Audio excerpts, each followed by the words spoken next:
You didn't think we were getting on air today, did you? Listening to some Utah women's hoops. Shout out to Coach Gavin Peterson and the Utah women beating Arizona 63-62. That game just ended about 10 minutes ago. And now it's our turn on this Monday afternoon. Hello, how are you? Drive time. Happy Monday. Happy holiday week. Hope you had a great weekend. Jam-packed full of, well, mostly great football. College football fans are mad because college football fans like to be mad. So we're going to get into all the storylines surrounding round one of the college football playoff, where we watched James Madison and Tulane get cooked. Interesting market to have this conversation in, because the fact of the matter is, without opportunities, not necessarily access, but without opportunities to show what they could do on the biggest stage, Utah may never have been able to get into the Pac-12 and now the Big 12. Same thing with Texas Christian. BYU, a little bit of a different path, a little bit of a different route. But Utah's two BCS experiences and two big-time bowl game wins against Pitt in the Fiesta in 2004 and then Alabama in the Sugar Bowl in 2008 put Utah on the map in a way that it wouldn't have been able to achieve if they didn't have opportunities, not necessarily access. So I don't know that I love the whole, keep the G5 out.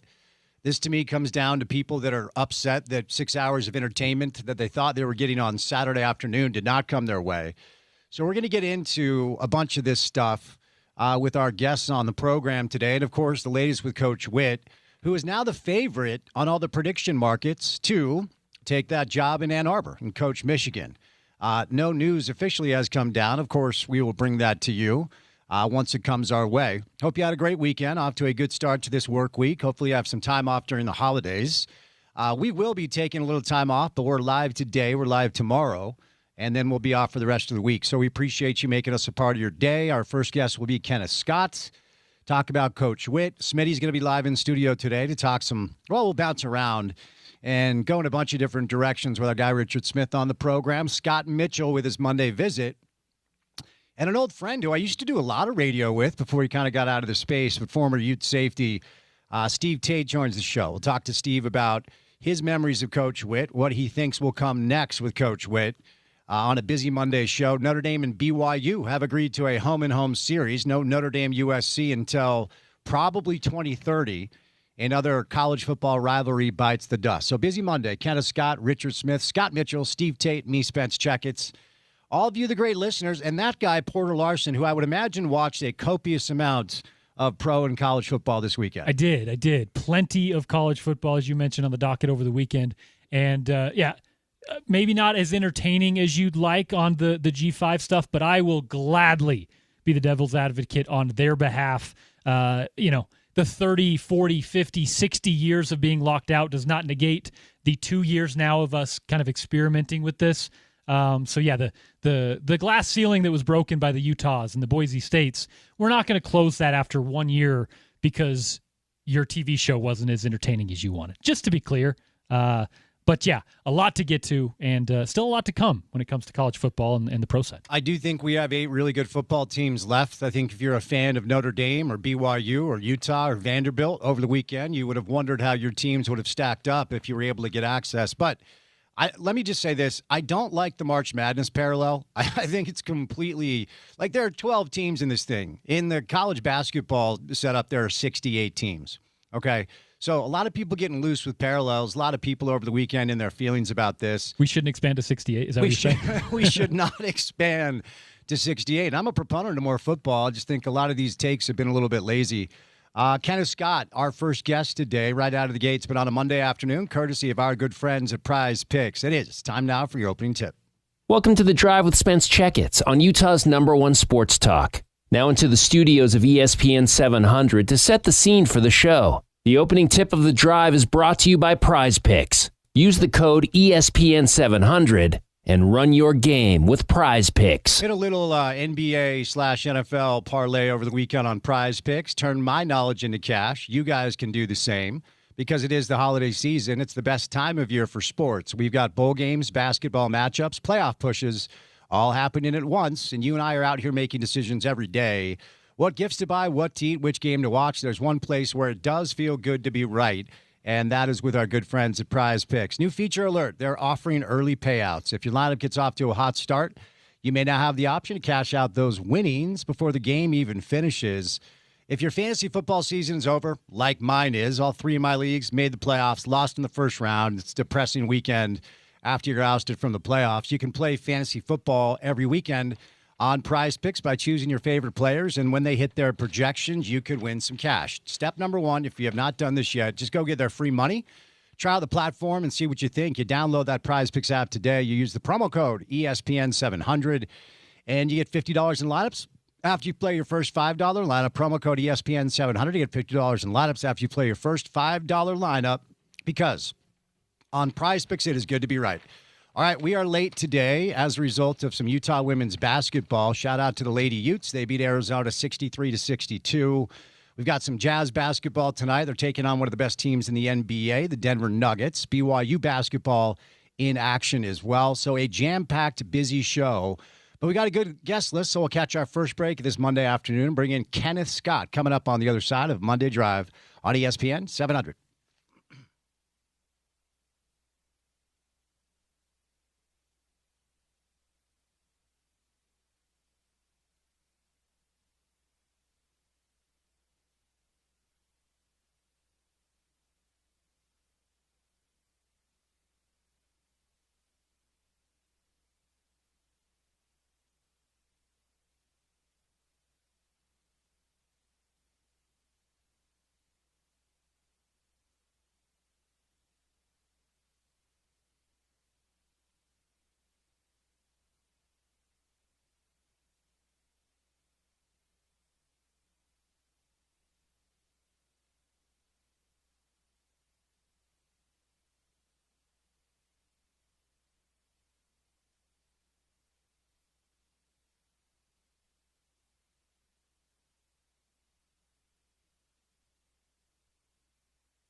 Washington State is smoking Utah State right now in the famous Idaho Potato Bowl. Is the Idaho Potato Bowl really that famous? That's kind of a pretentious name for a bowl that I don't feel like anybody really cares about. The brand of potatoes. Oh, that's famous true. Idaho. Yeah, I should have known that. I'm not a big potato expert, but No? I just don't think that the bowl itself is very famous, but the brand of potatoes is called Famous Potatoes. Dude, you got to get your starch in, your carbs. How are Get your potatoes. What's the latest with your lipids? You good? I'm all set. You know I'm all set. I know you are. All right, Smitty's going to be live in studio. We'll do some jazz. They're taking on the Nuggets tonight. Kyle Whittingham is now the favorite on all prediction markets to become the next head coach of the Michigan Wolverines. Our next guest knows a thing or two about Coach Whitt. Always good to have Kenneth Scott back on the show. Kenneth, happy Monday, man. How we doing? Man, happy Monday. I'm doing well now that Houston kind of got back to its original personality and began to get warmer. Last week it was pretty cold in the 30s, but now it's up to par, so I can't complain. Gooby, it is 62 today, 62 degrees in Salt Lake today. Did you know that? Ooh, that's in winter? That's crazy. Yeah. Yeah, we've had a very mild December, but we'll see what the rest of the winter brings. All right, I'm just going to ask you the same question I've asked all the former players we've had on the show since last Friday. What does Kyle Whittingham mean to Kenneth Scott? Man, to me, he kind of means everything. I know it sounds cliche, but for me, he gave me a standard to live up to, right, based on what he saw my potential to be and make me increase my limited beliefs of myself, right? And so for me, Coach Whittingham just elevated who I was as a person on the field, off the field, et cetera. And so to me, that's what Coach Whitt represents for me. Okay, now the other fun thing that the news has allowed us to do is get to know all the origin stories for some of the players that played for him. How did your recruitment go down? Like, ultimately, tell us the origin story. What landed you at the University of Utah? No, that's a great question. Actually, man, Coach Roderick was a big component of it. When I was a freshman in high school, he was actually looking at a senior at my high school named Maurice Shaw, who happened to wear number 2, and ironically, the person that I idolized myself after and trying to become. And so I remember Coach Roderick was like, hey, I'm coming back for you. And so he obviously did. And, when I first met Coach Whitt was just one of those guys you're scared at first. When you're approaching them, but as soon as you get to know them, that presence is still the presence, but it's a little more welcoming, and it's not as bad as people may think. He's a very open, welcoming guy. But my recruitment was good. After the Sugar Bowl win, that's when my eyes really began to get on Utah.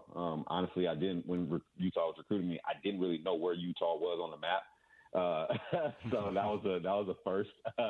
But that Sugar Bowl year really got my attention. I remember Coach Roderick, telling me, hey, there's this guy by the name of Freddie Brown who's one of our receivers, and I believe that you share his same characteristics and who I would see you can model your game after. So he gave me a little floppy disk, or not a floppy disk, a CD of Freddie Brown. I studied him, and my goals became, how can I accomplish my goals to beat his goals, so to speak, like his stats and numbers and moniker and et cetera. And so for me, that was kind of like my style. At first, they were nervous because obviously I was a 4-star recruit and all that. So they didn't think that a person like me would, end up coming there. But, for me, man, the style of offense at that time was a spread offense.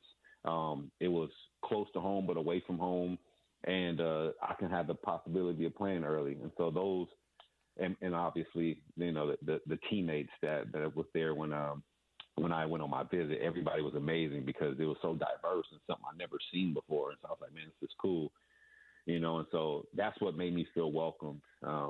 One advice I would give to recruits nowadays is don't do like I did.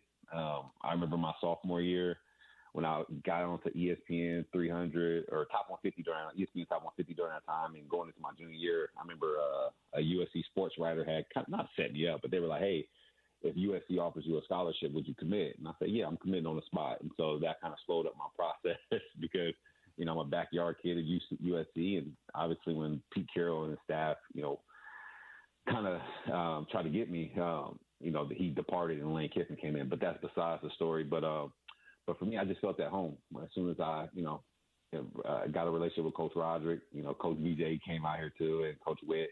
And so, it was the essence of that family atmosphere. Tell me, and that's really interesting stuff and good advice for the young kids out there. If you're being recruited, just slow play it. You'll be all right. You'll land in the, you'll get to where you need to be. Tell me about, Kenneth, as you reflect on some of the lessons that Kyle taught you, away from the coach, away from the intimidating presence, like what is the measure of the man? What makes up just who Kyle is as a person? Man, he is so empathetic. Like, he really cares about you as a person. Like, even now, like when I reached out to him, just for it was life advice. I was like, man, coach, I'm really thinking about, stepping into coaching. I just felt it. He was like, man, I'm glad you said that because I've always thought of you in that way. Like, you were a leader on the field, you were a coach on the field. And just him saying those type of things made me feel good. And he was just sharing all of the qualities that he saw of me during my time as a player and just kind of encouraged me to keep walking in that lane as far as the characteristics that, I garnered. So Coach Witt, he's very empathetic. I tell people he's a servant leader because like I said earlier, what he sees in you, he wants you to get to that point as far as that potential. And so that standard of what your potential is what the bar he has set. And so he's going to challenge you and push you to reach that. And so for me, Coach Witt is that empathetic servant type leader that tries to draw the best out of a person. It's also been interesting to kick the tires with the former players and some of your teammates about their reaction to the news. When you heard that this was it for Kyle, for Coach Witt, were you surprised, or is this what you were expecting to happen? Ooh, I was 50-50. At one hand, I was like, man, this is a good way to go off on the high horse. But on the other end, with everything about, obviously 22, the next season would have been his 22nd season. I thought he was going to go off on that thematic scheme or that theme of, 22. Obviously, the expansion of, monetary, I'm pretty sure that's been in the works, not just, right now. It's been in the works for quite some time. So he probably was privy to all the details and stuff. And he was like, man, if I got this far, think about how much further we can get. And so I was 50-50 on it. I wasn't sure just because of the great season we had, the news that, as far as the firm and then obviously the theme of 22. So I just thought if he could have, based off of those, I thought it was a potential chance of him coming back. Do you believe, or maybe because we're all trying to ultimately figure this out, when it comes to the changing nature of college football, when it comes to all of the additional layers that the last 4 or 5 years have brought, do you think any of that motivated Kyle to step away? I mean, Nick Saban left Alabama and joined the media, so we've been able to hear him give his honest opinion where he said, yes, the way the sport has changed made me believe that I didn't want to do it anymore. Do you think there's any of that here, Kenneth, when it comes to Kyle's decision-making process? Man, it's tough. And I'm not saying like Nick Saban isn't the ultimate competitor because obviously he is, but Coach Witt is kind of wired a bit different. Like, he probably saw it as an opportunity. It's like, man, how can I master this part of the game? Yes, it's tough and it sucks in the grand scheme of how things are playing out. But to him, I thought it probably was like an extra layer of motivation. Like, all right, let me put my stamp on it. And plus, if you think about it, he's a good recruiter himself of talent coming in as far as coaches. So he probably was like, okay, under this new landscape, who can I recruit as far as coaches that can go out there and get those players to come in? And so, honestly, I thought he probably would have been like, man, this is just another opportunity for me because he's a freaking competitor. When I tell you he's a competitor, he's a competitor. For him to be like, all right, who can I go recruit? Kind of like a Deion, who can I go recruit to get these players to get over here?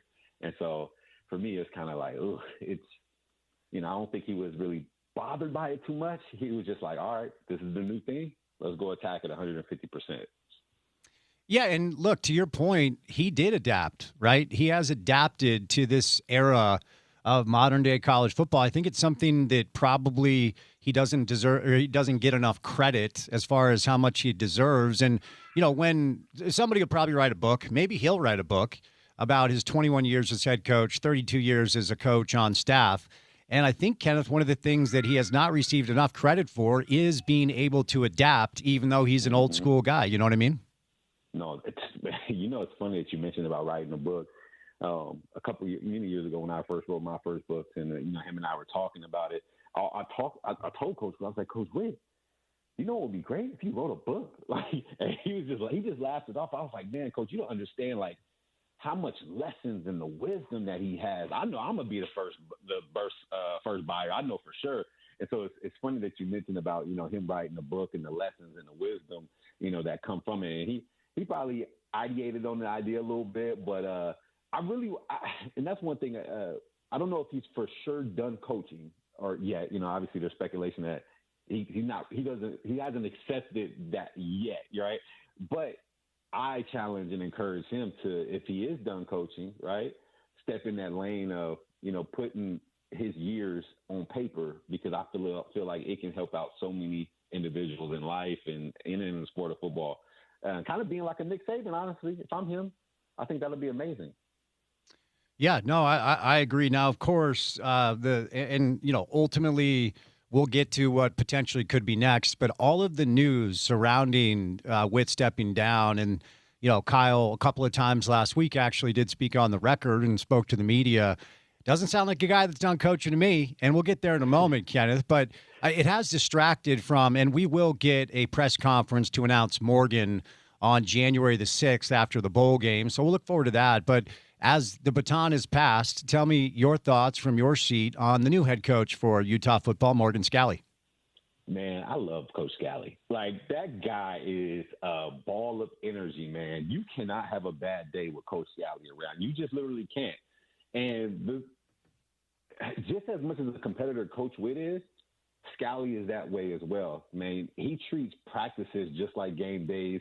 He's into it. He's in your face. He's challenging you.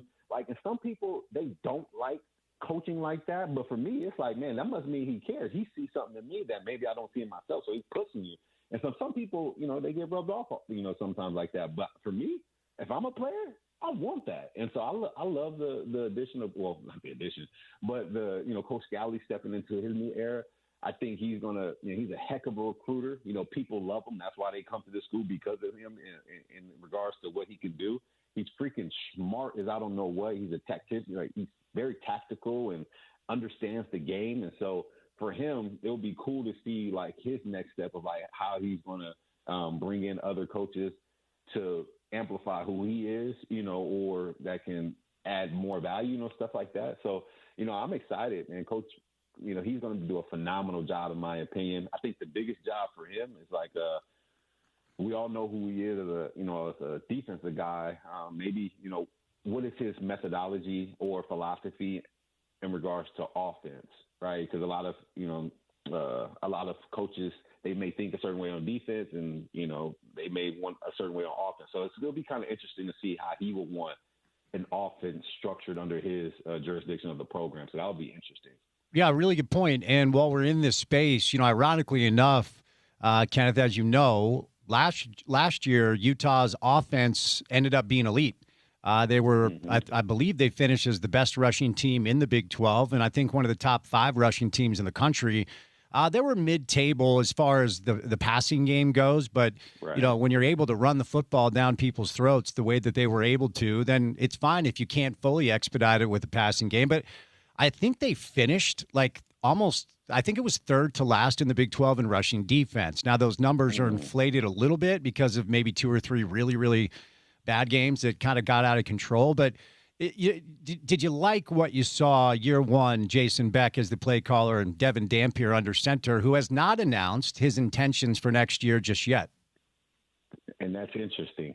It's interesting. Yep. But I do like the progression of the offense and where it went to. Obviously, you can't complain about the production. The production was great, holistically as far as the total output. I mean, the points per game, they were able to be put in positions where, our defense struggled at times, and then we made up for it on the offensive end. And so that was really cool to see. So I definitely would say, like, our offense took a huge step forward.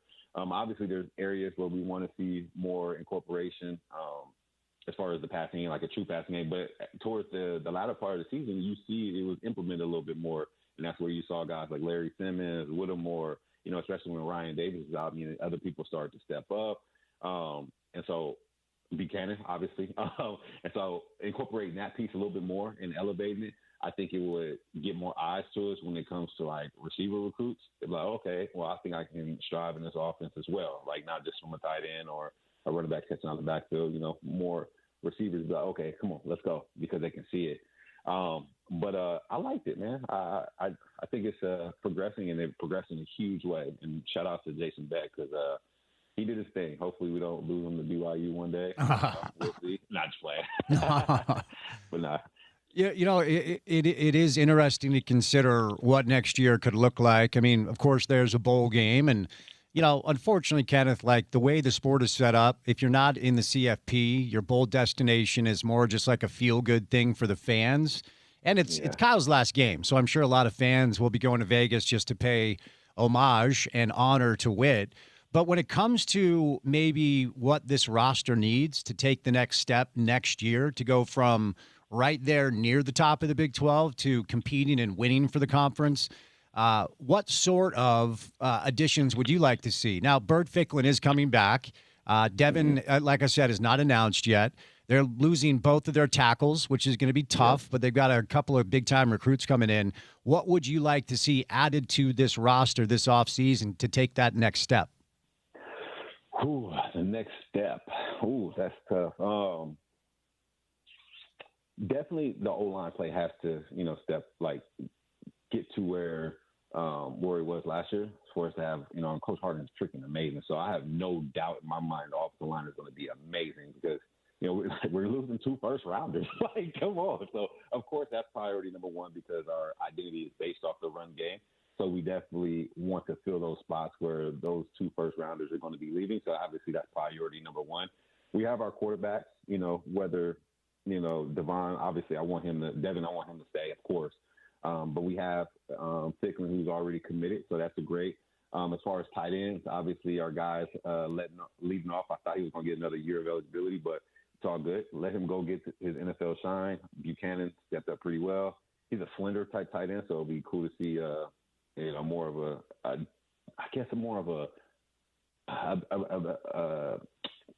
thicker type of tight end, like a real slash tight end, not like more of a hybrid. Will be interesting to get one more piece of those. And then on the outside, obviously Ryan Davis is leaving, but I feel like the other receiver stepped up pretty well. So maybe another receiver or two. But I would say that. So O-line for sure. Give me another tight end, and then maybe about another receiver or two. And the running backs, obviously Wayshawn did his thing. May need another running back because 2 of them left or 3 of them left in the transfer portal.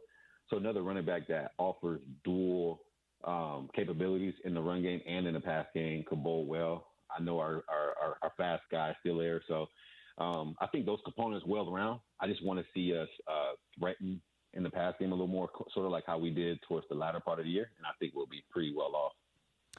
All right, last thing, and I'll set you loose, Kenneth. I always appreciate the time, certainly during the week of Christmas as well. But as I referenced bringing you into the interview, over the weekend, there are these prediction markets that are now a big thing, and they're all telling us that Kyle is the favorite to land in Ann Arbor and take the Michigan job. There's nothing official, and I would imagine, Witt will be very thorough with his assessment of a program that's been in chaos now for a few years, even though they've won at a high level.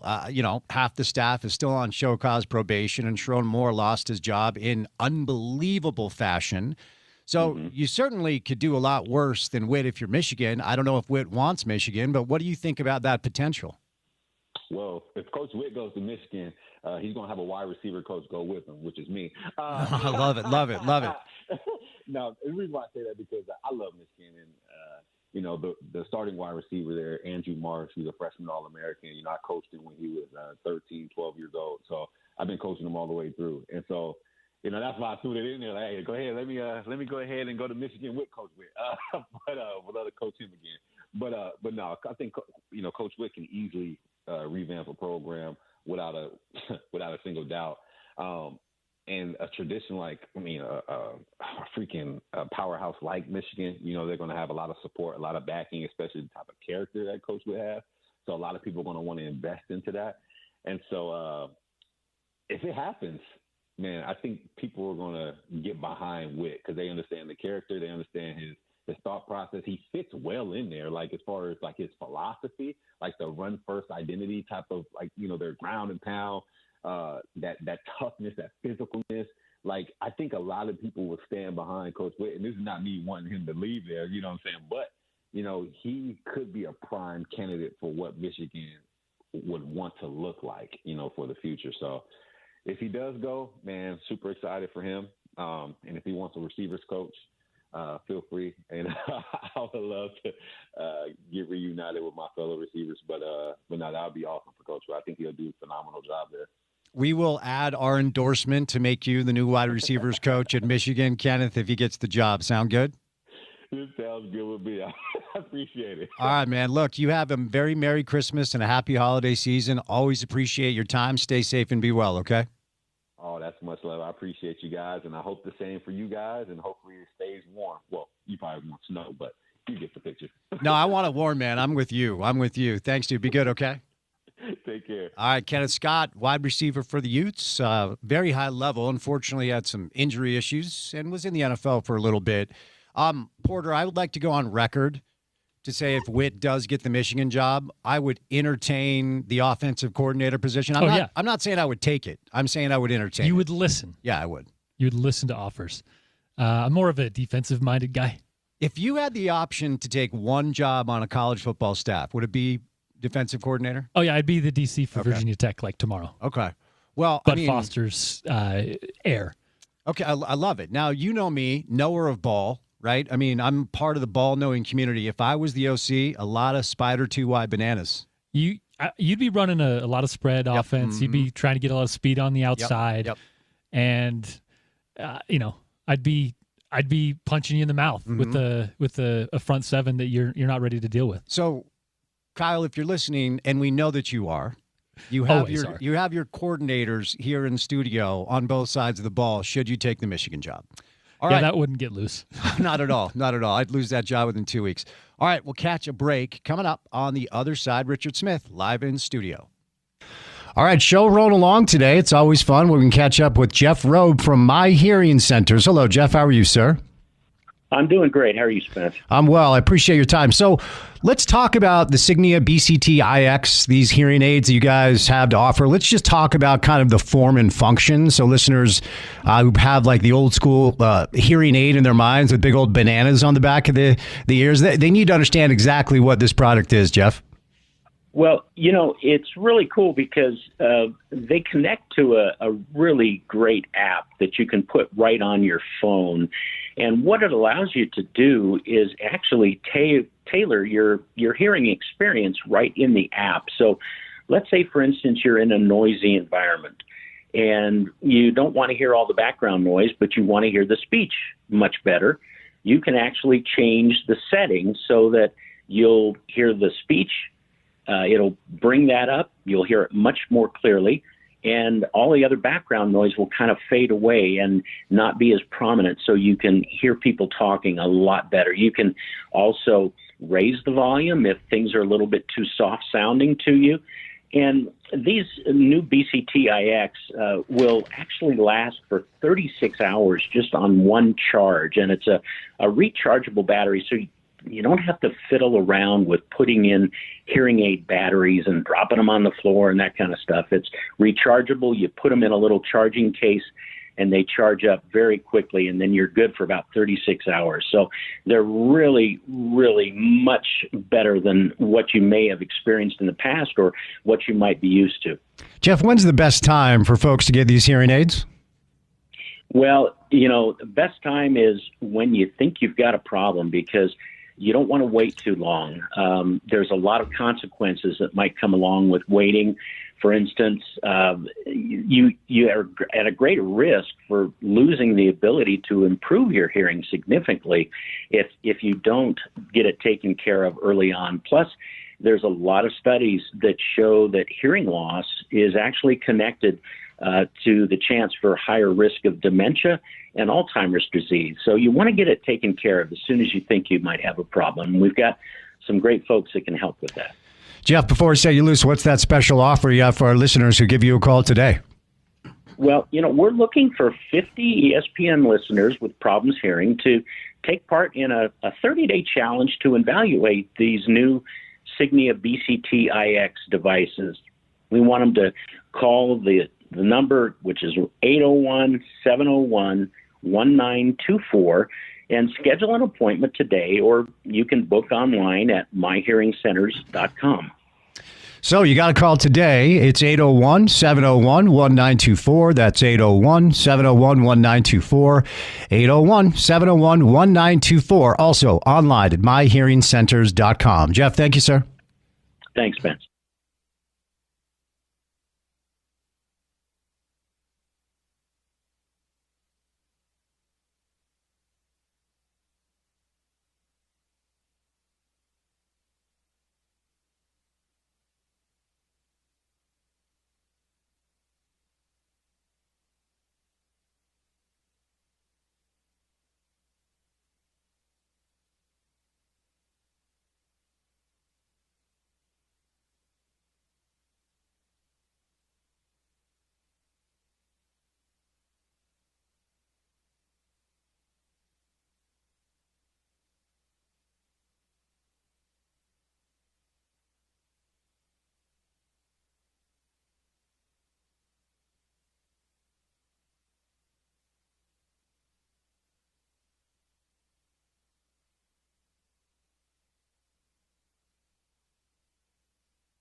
It is the holiday season, Monday of Christmas week. Happy holidays to all of you out there from all of us here at ESPN 700. Scott Mitchell is going to join us coming up in the 4 o'clock hour. We have former Ute safety Steve Tate to discuss the legacy of Kyle Whittingham as he leaves the University of Utah after 21 years. The prediction markets, that's what they're called, Kalshi and such, have Kyle Whittingham as the favorite to take the Michigan job. No news as of now. Our next guest, good enough to join us live in studio after being good enough to join us at the road home last week. During a holiday week, we have Richard Smith live in studio. Smitty, thanks for coming in, man. How are you? Spence, it's good to be here, and always fun to come in the studio and hang out with you and Porter.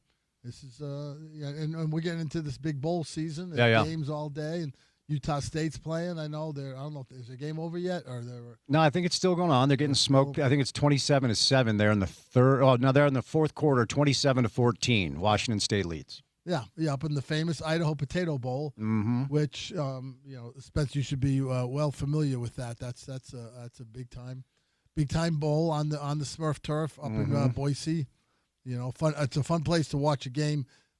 This time of year, it's a little cold, and I don't know how much interest there is, other than the two teams themselves. Certainly, and I misspoke earlier because I thought it was kind of a pretentious name. But I guess it's the brand of potatoes. Oh, you thought they were saying they were a famous bowl. Exactly, which they're very much not. But Porter was able to help me educate me on some potato knowledge. The name of the company is Famous Idaho Potatoes. I like that phraseology, Spence.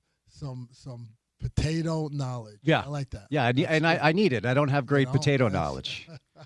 All right, actually, let's stay in the space because there's an interesting conversation going on about the college football playoff setup, like how the bracket is consummated and what the qualifications are and whether or not you want these G5 teams in the tournament as it pertains to the way that both JMU and Tulane just got curb stomped over the weekend. Now, there's a lot of layers here. Tennessee got crushed last year after qualifying, and we've seen plenty of P4 on P4 crime in bowl games where other P4 teams will get completely smoked.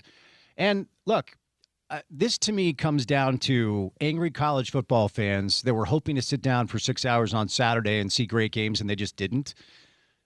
And I can understand. I've always said college football kind of has a matchup problem week to week because there are a lot of Saturdays where it's FBS versus FCS and it's 63-2 or whatever, and it's boring.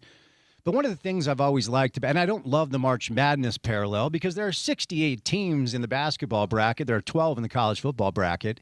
One of the things I've always liked, though, is seeing the stories that nobody saw coming. The smaller teams rise up, make a tournament run, and suddenly the coach's life changes right in front of our face. Like he goes from a school in the Patriot League to a school in the SEC or something, and suddenly he's making generational wealth. Those stories are cool.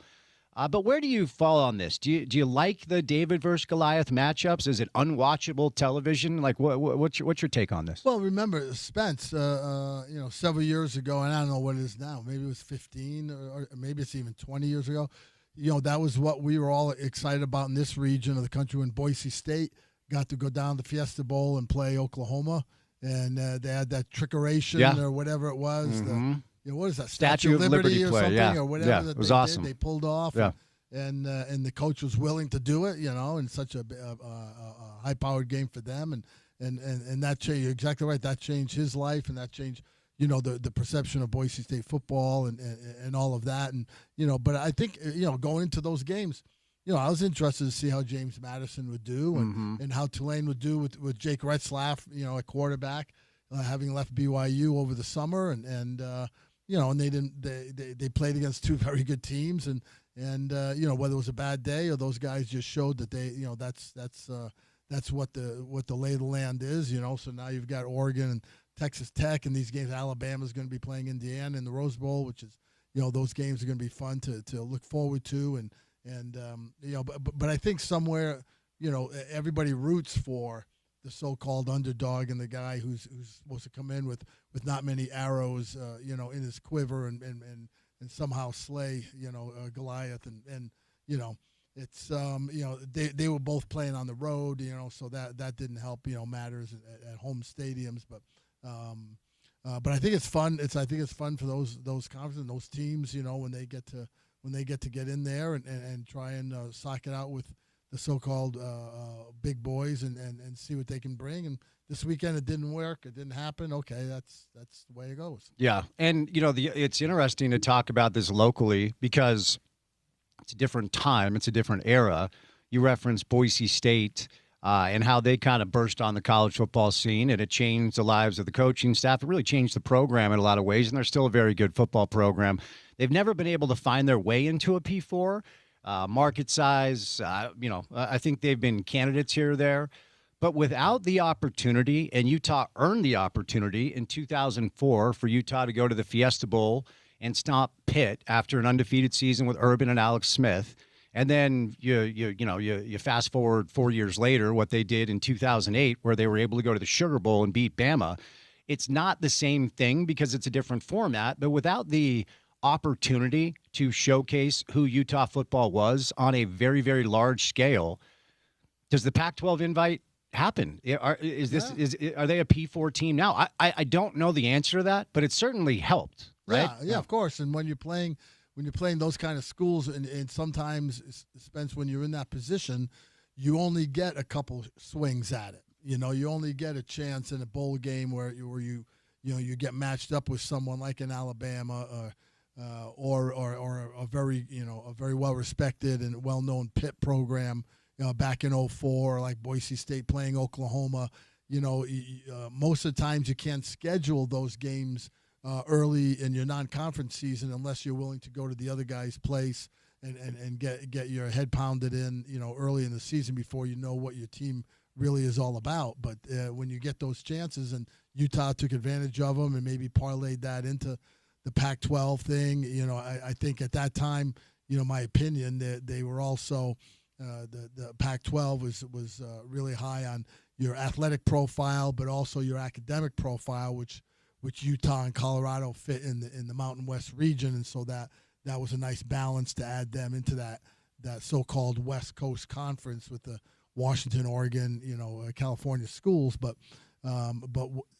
sometimes you only get a couple chances, and when you get them, you have to make hay when you have an opportunity. Because if you don't, then everybody's going to shrug and go, "Yeah, I told you so," and then you don't get a chance again. Yeah.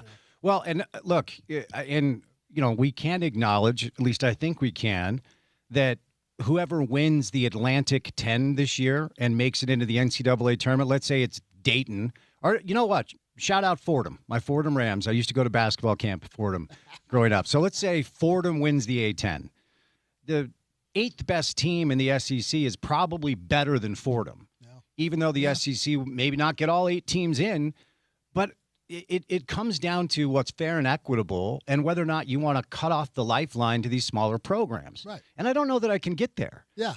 Well, I mean, they're all part of the NCAA. They're all part of that level of football, and somehow you have to be able to account for them and have to be able to account for a school like JMU this year that has a great record and plays solidly all year and has a lot of lopsided losses, in their behalf, and you have to be able to acknowledge that and be able to at some point give them a chance to go against some of these guys. So sometimes you don't play well or the other team is just better, but I think everybody's part of that group. Everybody is a member of that, so you can't just say, well, we all know you guys aren't that good, so you had a nice year and way to go, and pat them on the head and send them on their way. That's not right either, So they have to have something that is a carrot for them to be able to show that that they belong and have an opportunity at some point to slug it out with a big boy.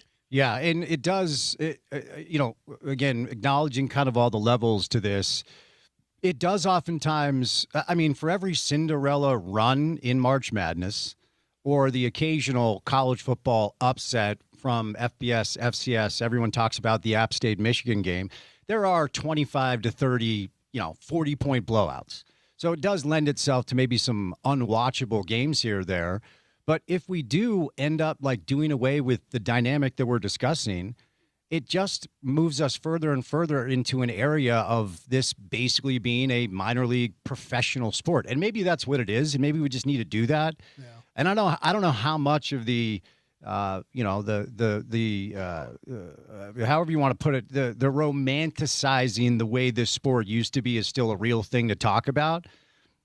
But we're just admitting, that at this point, all it is professional sports. Yeah, and what's going to happen, Spence, at some point here I think in the near future, I don't know how those negotiations go behind the scenes, but it just feels like big-time college football is going to get to a point where they've figured out, okay, how to have the super mega big conference of 40 teams, of 45 teams, or whatever it's going to end up being, and they're going to pluck off all the top programs, and they're going to add some other teams that they think belong in the mix, and then the Boise States or the Utah States or the Fresno States or whoever it is, those guys are going to be relegated to some other conference setup or some other level or something, and they're going to be left behind because they're going to just acknowledge that this is the direction we're going in. This is how everybody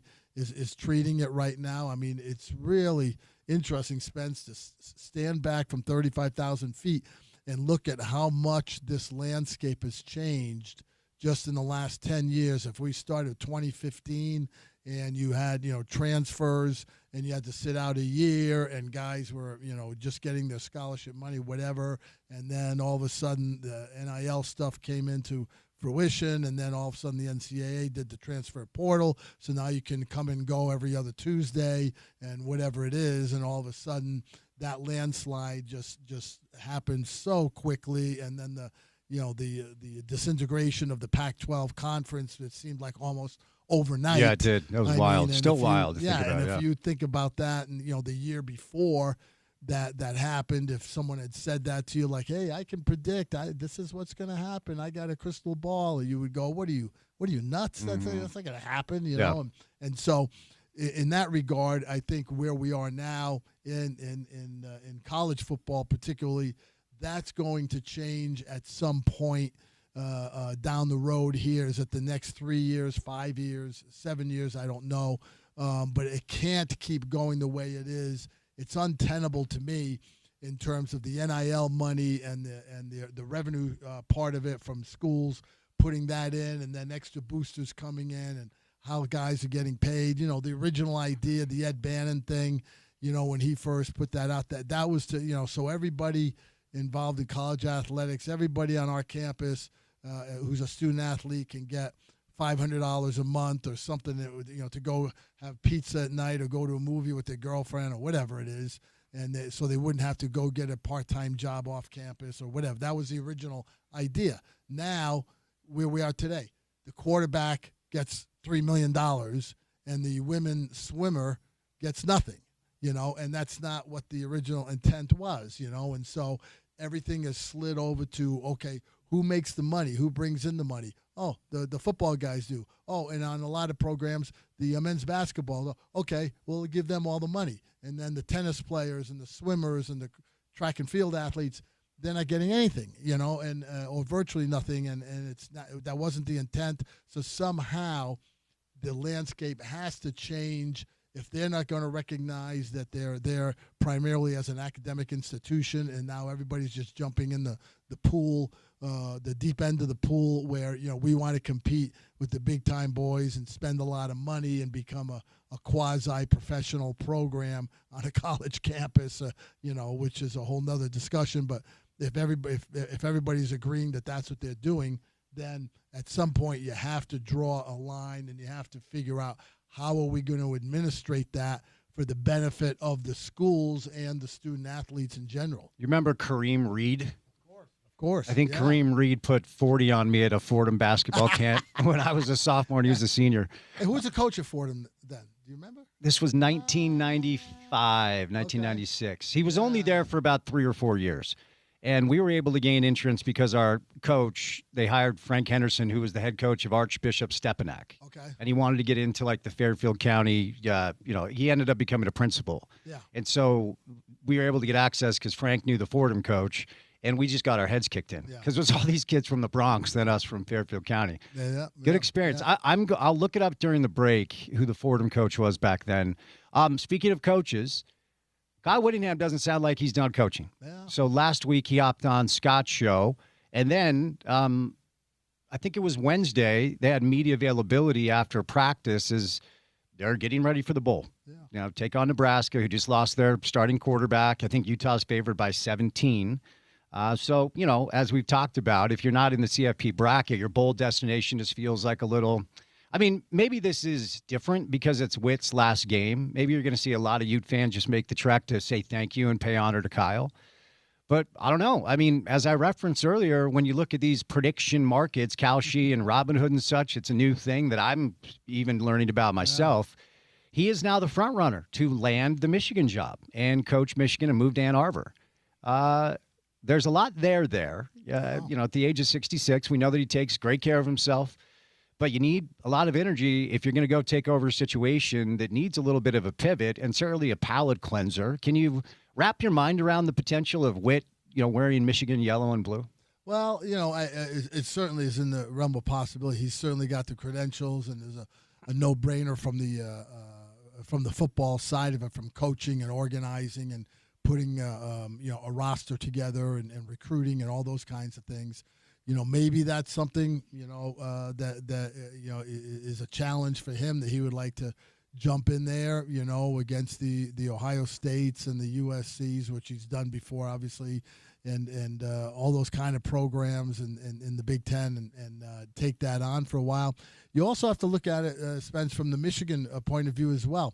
Are you going to try and make a hire of someone who has a pedigree, who has a background, who's has the profile that a Kyle Whittingham does at his age, and bring them in at that stage when he hasn't coached before in that conference? So there's something in that regard as well, in terms of learning curve, or the recruiting, and from here in the Intermountain West and the West Coast and the South, to recruiting up in the Midwest and the East Coast, and so that's something for them as a administration to look at as well, because you may want to try and get a younger guy that maybe has a little more longevity to foresee, to play that out. I don't know. Look, Indiana hit a home run, obviously, with Curt Cignetti, who's a 62-year-old guy when they hired him, and that was just, it seemed at the time to most football pundits that they were just hiring a veteran guy who had won some other places, but had never coached at this level. But he's an older guy, so we'll bring him in to kind of put our finger in the dike, so to speak, to run it for 3 or 4 years and try and see if we can get anything going. And obviously, he comes in and shows that he knows what he's doing and knows how to get recruits in this new NIL era, and he's come out blasting in Indiana football, being where it's never been before in 2 short years. So maybe Michigan looks at that and goes, yeah, you know what? Kyle Whittingham has done it at this level. We can bring him in, and he can get the Curt Cignetti, magic going, in a couple years, and get us right back on top where we were not that long ago with Jim Harbaugh. I don't know. I don't know what Kyle's motivation personally, if he wants to do that kind of thing, if he wants to kind of reinvent the wheel, put together a whole new staff, a whole new university, learning the administration, learning what the ropes are there in terms of navigating the football landscape in Ann Arbor. I mean, just all those things come into it, Spence, are the real life things that as a coach, when you're his age and his status in his career and in his life, you have to take a hard look at that to see, is that really something that I want to get in? Because it's going to be, a period of heavy lifting and hard work that maybe, he hasn't had to do in a while, since he's had this well-oiled machine at Utah going for so long. You and I both should know who the head coach of Fordham basketball was during the 90s. I'm going to say Tom Penders. It was Nick Marichek, Norwich's own. Nick McCarchick. Nick McCarchick, yes. Excuse me. But he's from NFA. He's from Norwich. Yes. Are you guys? Hometown. He's a little older than you are. Yeah. He's older than me. Yeah. Yep. And he played at St. Thomas More. Yes. Where I spent a couple summers there when the coach was Jerry Quinn. That was Jerry Quinn would have been there when you were there. Yeah. Yeah, when you went there. Yeah. Is he still there? Jerry Quinn is still there. I think he's in his 42nd, 43rd year coaching at St. Thomas More. So he went right there from our alma mater, Central Connecticut. Got the job there as like a 23-year-old guy or something, young guy. Yeah. And has built that into a New England prep powerhouse. Has won a lot of several prep championships in New England and across the U.S. and prep school titles and stuff. And 47. He's. I thought he was going to retire about 5 years ago, and he said he was about ready to hang it up. I think he was going to try and have his son Matt take it over, and then Matt got a job at I think a Division II school, and so decided to do that instead. So Jerry's still hanging on at St. Thomas More. He's had a lot of good players there, Yeah. And, Andre Drummond has been there, and Corny Thompson back in the day. I was there with Ed Cota. Remember Ed? Ed Cota. North Carolina. Was their point guard, yeah. Sure, and Steven Silas, the son of Paul Silas, went there, and a lot of guys went through St. Thomas More, which is a prep school for our listeners, prep school in southeastern Connecticut, out in the middle of nowhere, sits on Gardner Lake, and there's about 300 kids in the school, and it's a prep basketball powerhouse in New England circles. Yeah, stay tuned. We're going to do more Connecticut prep basketball conversation coming up. I can hear the radio dial switching already. Fun memories, though, getting my head kicked in by those players. All right, speaking of basketball, Will Hardy has changed his rotation. The Jazz are going to take on the Nuggets tonight. Smitty's live in studio, so we'll switch gears and do some NBA and some Jazz coming up on the other side. Show rolling along today, and always fun. We can catch up with my buddy Jeff Robe from My Hearing Centers. Hello, Jeff. How are you, sir? Doing great. Thanks, Spence. I want to start right here. I think a lot of people, when they hear, potentially we're going to, talk to them about hearing aids, well, maybe they think they're too young. Hearing aids potentially for people's understandings for older folk, but that's not necessarily the case, Jeff. When is the best time to look to get hearing aids? Well, hearing loss can happen really any time in life, and we're finding that younger and younger people are exposed to loud noise, or they might have a medication that they take that might be causing a hearing problem, or it could be due to illness, or it might even be genetics. So if somebody thinks that they have a hearing loss, they're maybe not hearing things as clearly as they used to, or words are sounding a little muffled or not crisp sounding, they're missing certain sounds, we want them to give us a call, because you want to take care of it as soon as you possibly can. Today is the day to get it fixed and to get something done, because you don't want to wait. Why should our listeners, Jeff, choose you guys over at My Hearing Centers? Well, one of the things is we've got some great people. They're trained and licensed in hearing healthcare. They are experienced in helping people find a solution that works specifically for them. Hearing is not a one-size-fits-all solution. Each person is different, and we have to make sure that we've got a really good test so that we know what their specific hearing loss is. And then what our folks will do is they will tailor a solution to meet the individual needs and the preferences of each patient, and they're very skilled at doing that. So let's talk about this actual product. I think a lot of listeners, when they hear hearing aids, they maybe think of their grandpa wearing two big old bananas on the back of his ears. This is a much different product. Jeff, tell us about the Signia BCTIX. Well, the BCTIX actually is the smallest Bluetooth connectable hearing device on the market right now. So it's not easily seen by others.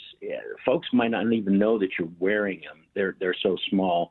And the technology that they have built into them is just amazing. You can use an app to adjust the volume, to adjust the noisy environment. If you're in a noisy environment, you can have the hearing aids actually detect speech and make it more prominent above the background noise, so it'll be easier for you to hear. So there's some amazing technology that's built into these.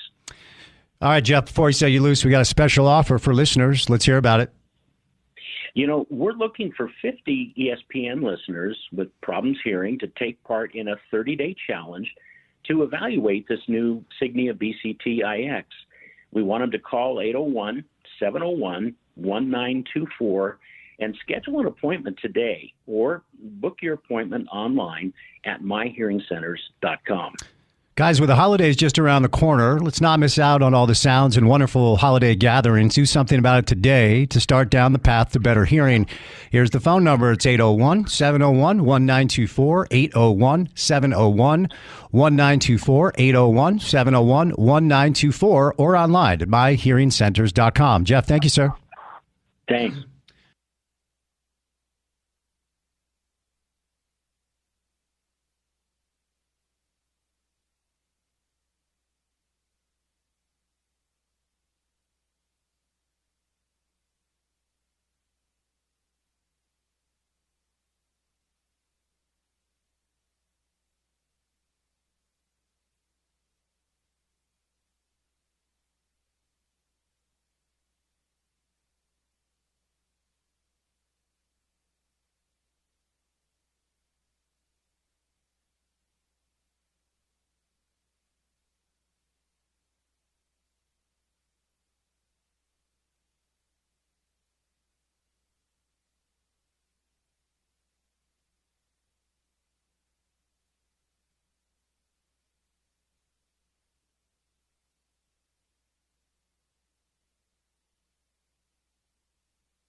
We got Smitty live in studio. One more big segment. We'll jump over to Scott Mitchell and Steve Tate in the 4 o'clock hour.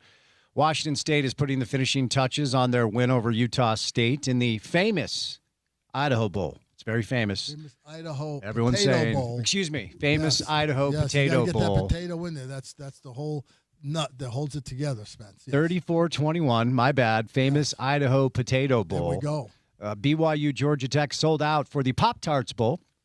And then Utah, Nebraska in the Vegas Bowl on New Year's Eve. You can hear that game, of course, on our station as your home of the Utes, ESPN 700.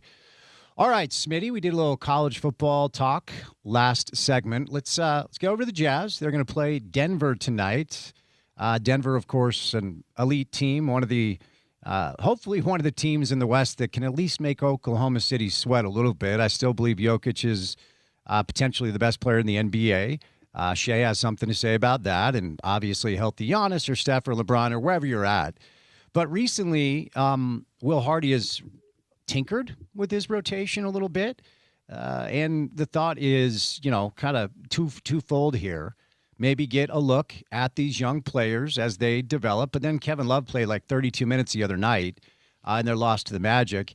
And then if the season ended today, they would have the 10th pick in the draft, which, of course, would go to Oklahoma City. So there are layers to this entire thing. And, yeah, I wish there were more interesting things to talk about. But what's your take on the past few games when Will's changed up the rotation? Yeah, well, Kevin Love came in that game. I was at that game, Spence. He went off for 16 and 16. He did, yeah. And he's always been a rebounding machine and a great outlet passer, one of the best ever to do it in that regard. But he's also 37 years old, and the Jazz have brought in, several of these veterans, Kyle Anderson, Kevin Love, George Niang, and Yusuf Nurkic are all on expiring contracts. Nurkic being the big one money-wise at almost $20 million. So those guys are, in my estimation, are probably all going to be out the door next year with expiring contracts, and then the Jazz are going to have from their money, in the neighborhood of 35 to 40 million in the free agent market next summer, with the hopes of maybe adding another top line pick to go along with Lauri Markkanen and Ace Bailey, and you would hope or assume Walker Kessler that doesn't walk out the door, that they can get something done with him as a restricted free agent next summer, and then maybe put something together if they can get a top line free agent to come in and all of a sudden maybe make a jump or two in their talent and ability to compete. But they play some exciting basketball. They can really score. Markkanen can score. I'm very impressed with the improvements this year in his third year that Keontae George has made. He's really an NBA scorer. That's what he is first and foremost, in my opinion. He still doesn't play any defense. He still looks for excuses on the defensive end when he gets hung up or he gets a foul call on him. He wants to shrug his shoulders or put his hands up in the air and look for somebody to bail him out or listen to him. So I don't like that part of his game. But he is a scorer. He can really affect the game, and he's willing to do so on the offensive end. If his assists to turnover are 2-1 right now, which is passable. You like your guys who are handling the ball a lot and trying to create offense for themselves and others to be more in the 3-1 range and assist to turnovers. He's averaging now about 7 assists a game, about 3.5 turnovers. So they still want to try and tighten that up. I'm still not sure he's a primary ball handling point guard. I think he's more of a scoring guard, but in this day and age in the NBA, everybody plays 5 out and everybody handles the ball and just goes one-on-one, draw and kick and try and shoot threes or get on top of the rim. And he's very good at the one-on-one offensive game. So he's coming along in that regard. But you're exactly right. They're going to be teetering on that anywhere from that 8 to 12 pick in the draft next spring, and depending on how they finish this season, they have a top 8 protected pick that goes to OKC if their record is not one of the 8 worst records in the NBA.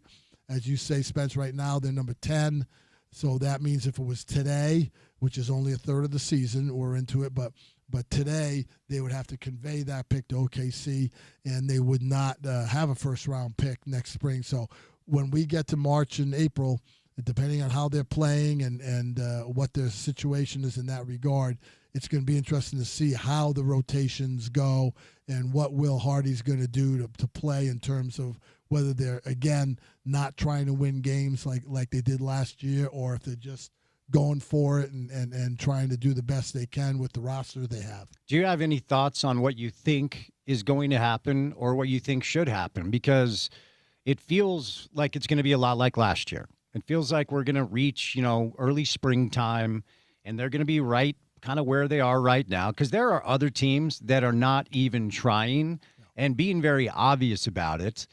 So, it's funny to talk about this through the lens of like the Jazz have to catch the Pelicans or have to catch the Kings or the Wizards or the Pacers, who have been worse than I thought that they would be, of course, without Halliburton.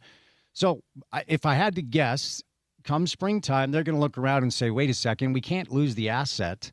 But then Austin Ainge himself has said we're not going to manipulate lineups in the name of losing for lottery results. So what do you think this is going to look like the rest of the way? Well, again, Spence, if you're going to be in that gray area, now you can get into the playoffs, or at least in the play-in situation, if you're one of the top 10 teams, right? The Jazz right now are number 12 in the Western Conference, but they're only a game and a half out of that 10th spot.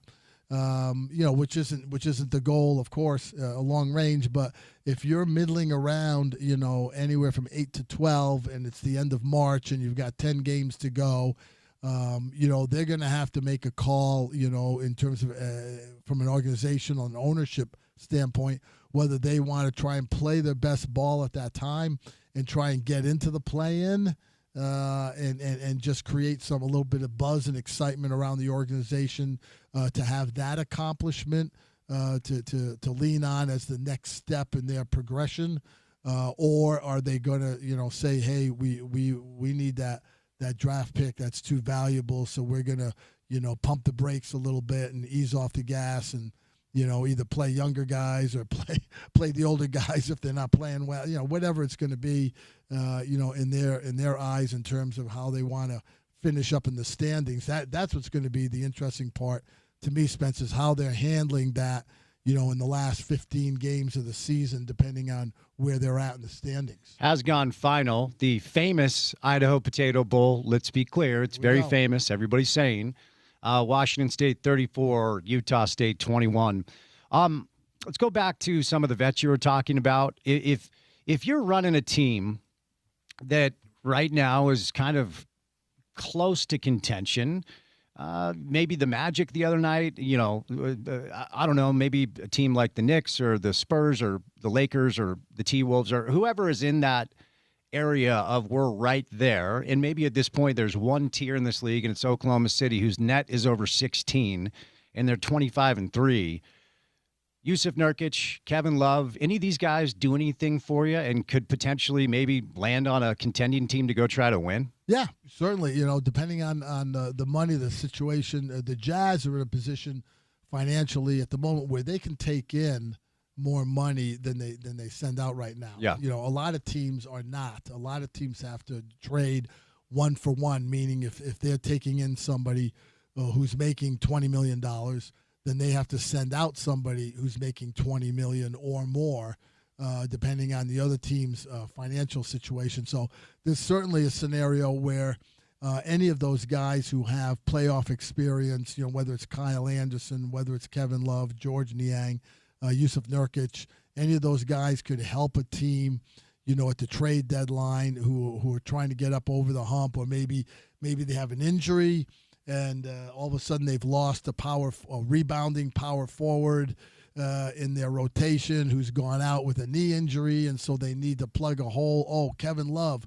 Maybe we can get Kevin Love from Utah and do something like that to plug in a hole that a team might have. Those are the things you're always looking at, the things you're always gauging from the outside and tracking on a daily basis.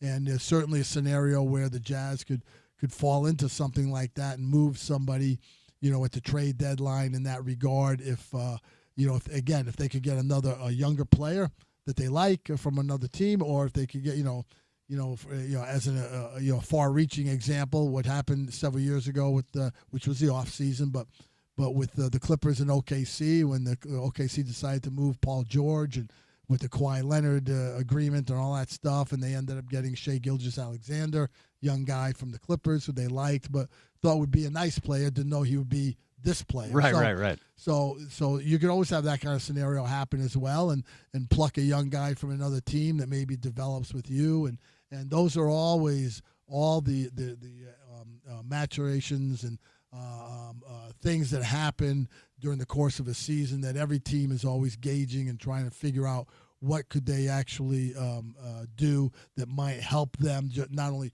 short term for what they're trying to get accomplished, but also long term down the road. A little bit of breaking news. DK Metcalf has been suspended 2 games for his altercation with a fan in Detroit over the weekend. I'm sure you saw that video going around. We won't do a ton on this. I always, be careful here. I find myself oftentimes siding with the player when it comes to, I don't know. I've been in these arenas and stadiums my whole life, and I've heard so many vile, horrible things said to players. And they're treated oftentimes like caged animals. Yeah. It's almost more amazing that we don't see more of this based off of poor fan behavior. Yeah, and the poor fan behavior part is exactly right. For some reason, fans in any sport, in basketball, it's a little bit more so because you're closer to the court and you can see everybody and the players are 10 feet away. And football is different because they got shoulder pads and helmets on or whatever, and you're far away, and then you see them as they're coming out through the tunnel or whatever, and they're exiting the field, and you might have a chance to yell something. But, we always would tell our players, look, it doesn't matter. Whatever somebody's saying to you, whatever is happening, the worst thing you can do is engage them or even give them some semblance that you're listening to what they're saying, or you're that's all they want, right? Yeah, of course, because then they're looking for a reaction, and then these guys are competitive guys, and they've gotten where they are as professional athletes, no matter what the sport, because they have a competitive juice in them that allows them to be very good at what they do. And sometimes they let that stray aside and let some fan who's yelling something about their mother or, whatever it is, and actually take it personally instead of just, laughing to themselves and just ignoring it, which is what we would always try and counsel our players in doing. We remember several years ago the Jazz fan who was getting into it with Russell Westbrook, and Westbrook decided to engage him, and they started going back and forth. And that's exactly what those fans want, and it's unfortunate. But as a professional athlete, you just got to be smarter than that. You got to be able to let it roll off your shoulders. It doesn't matter. It doesn't matter. It doesn't matter. Is what we would always tell the players. They're trying to get a reaction from you. Just pretend you don't hear it, ignore it, and that's part of your job, is to have that intestinal fortitude to be able to do that.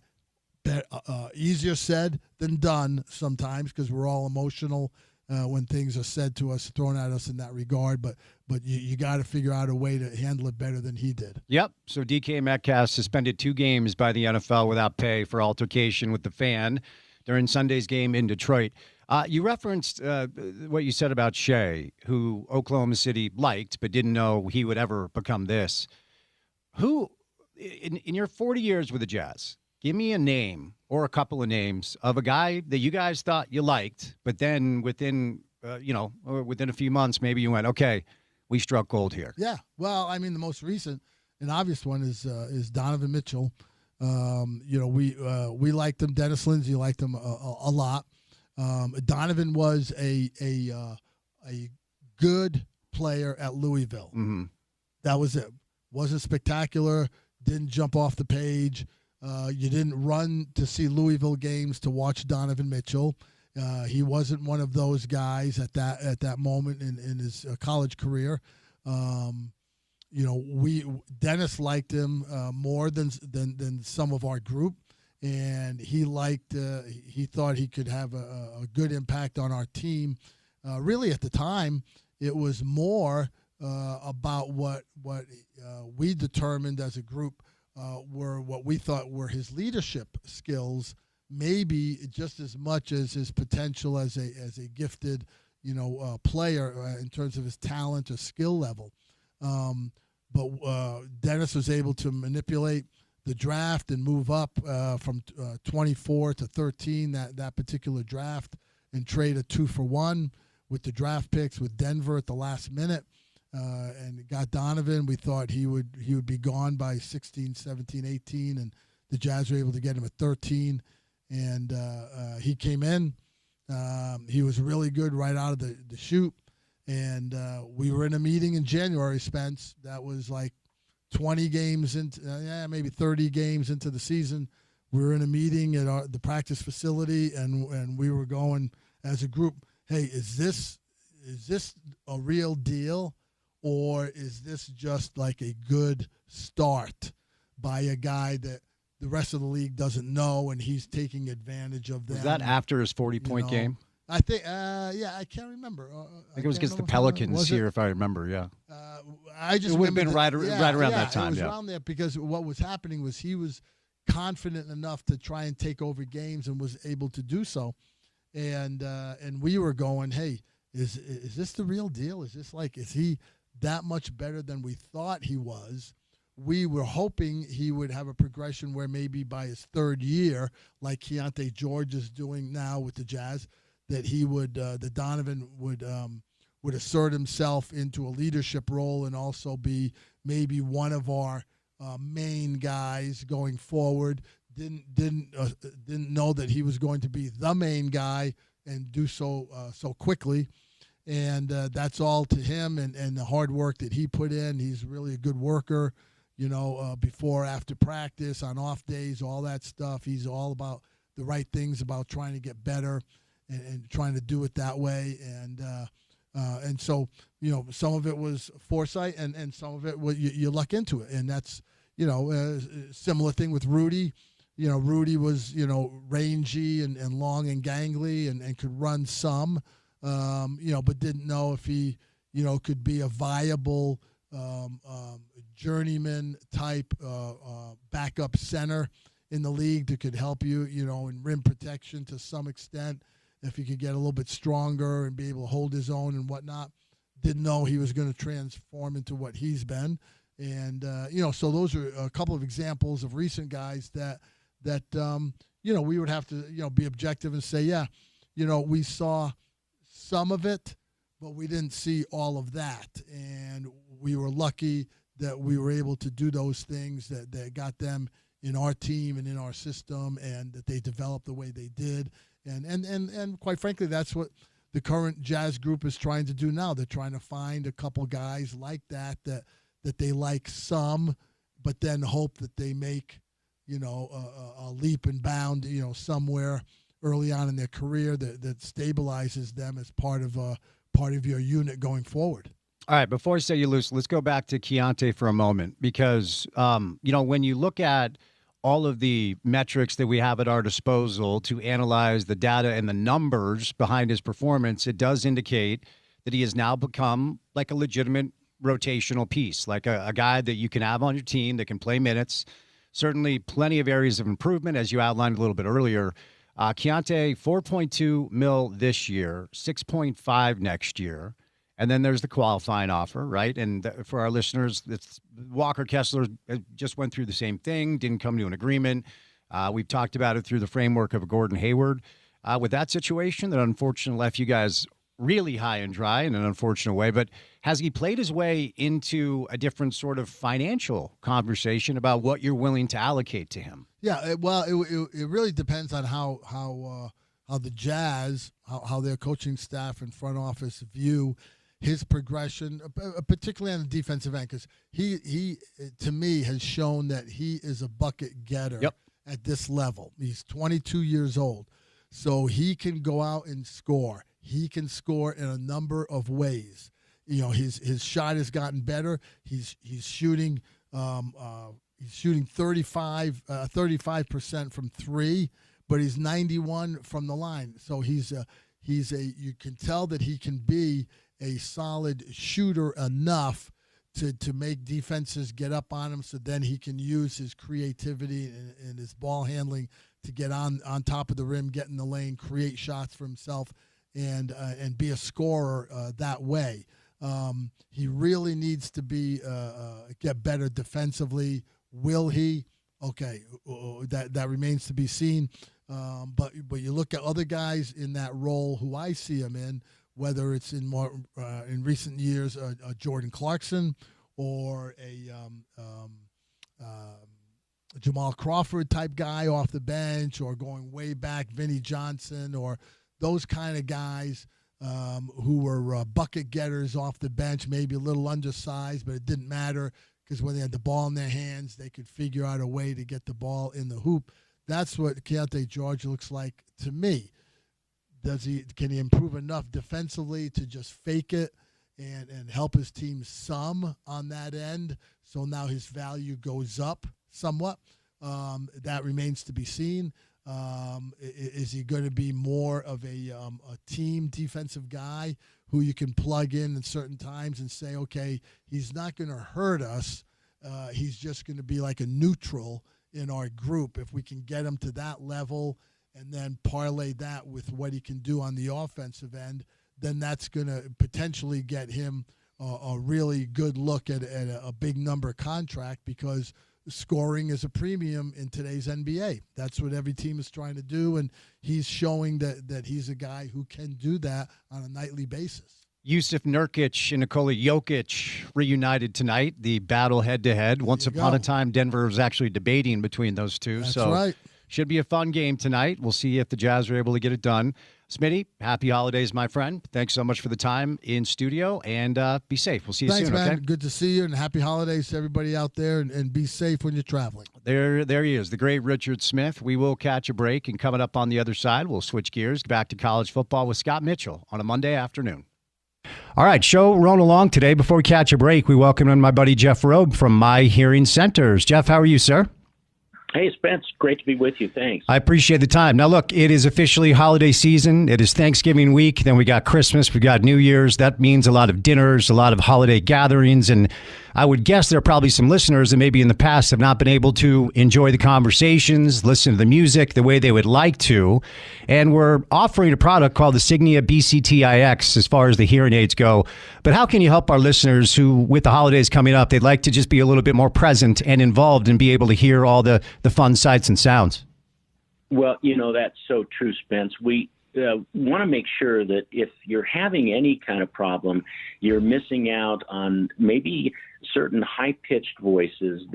Those sounds might be a little bit more difficult for you to hear, or maybe sounds are just kind of muffled as you listen, that they just don't come through very clear and crisp anymore.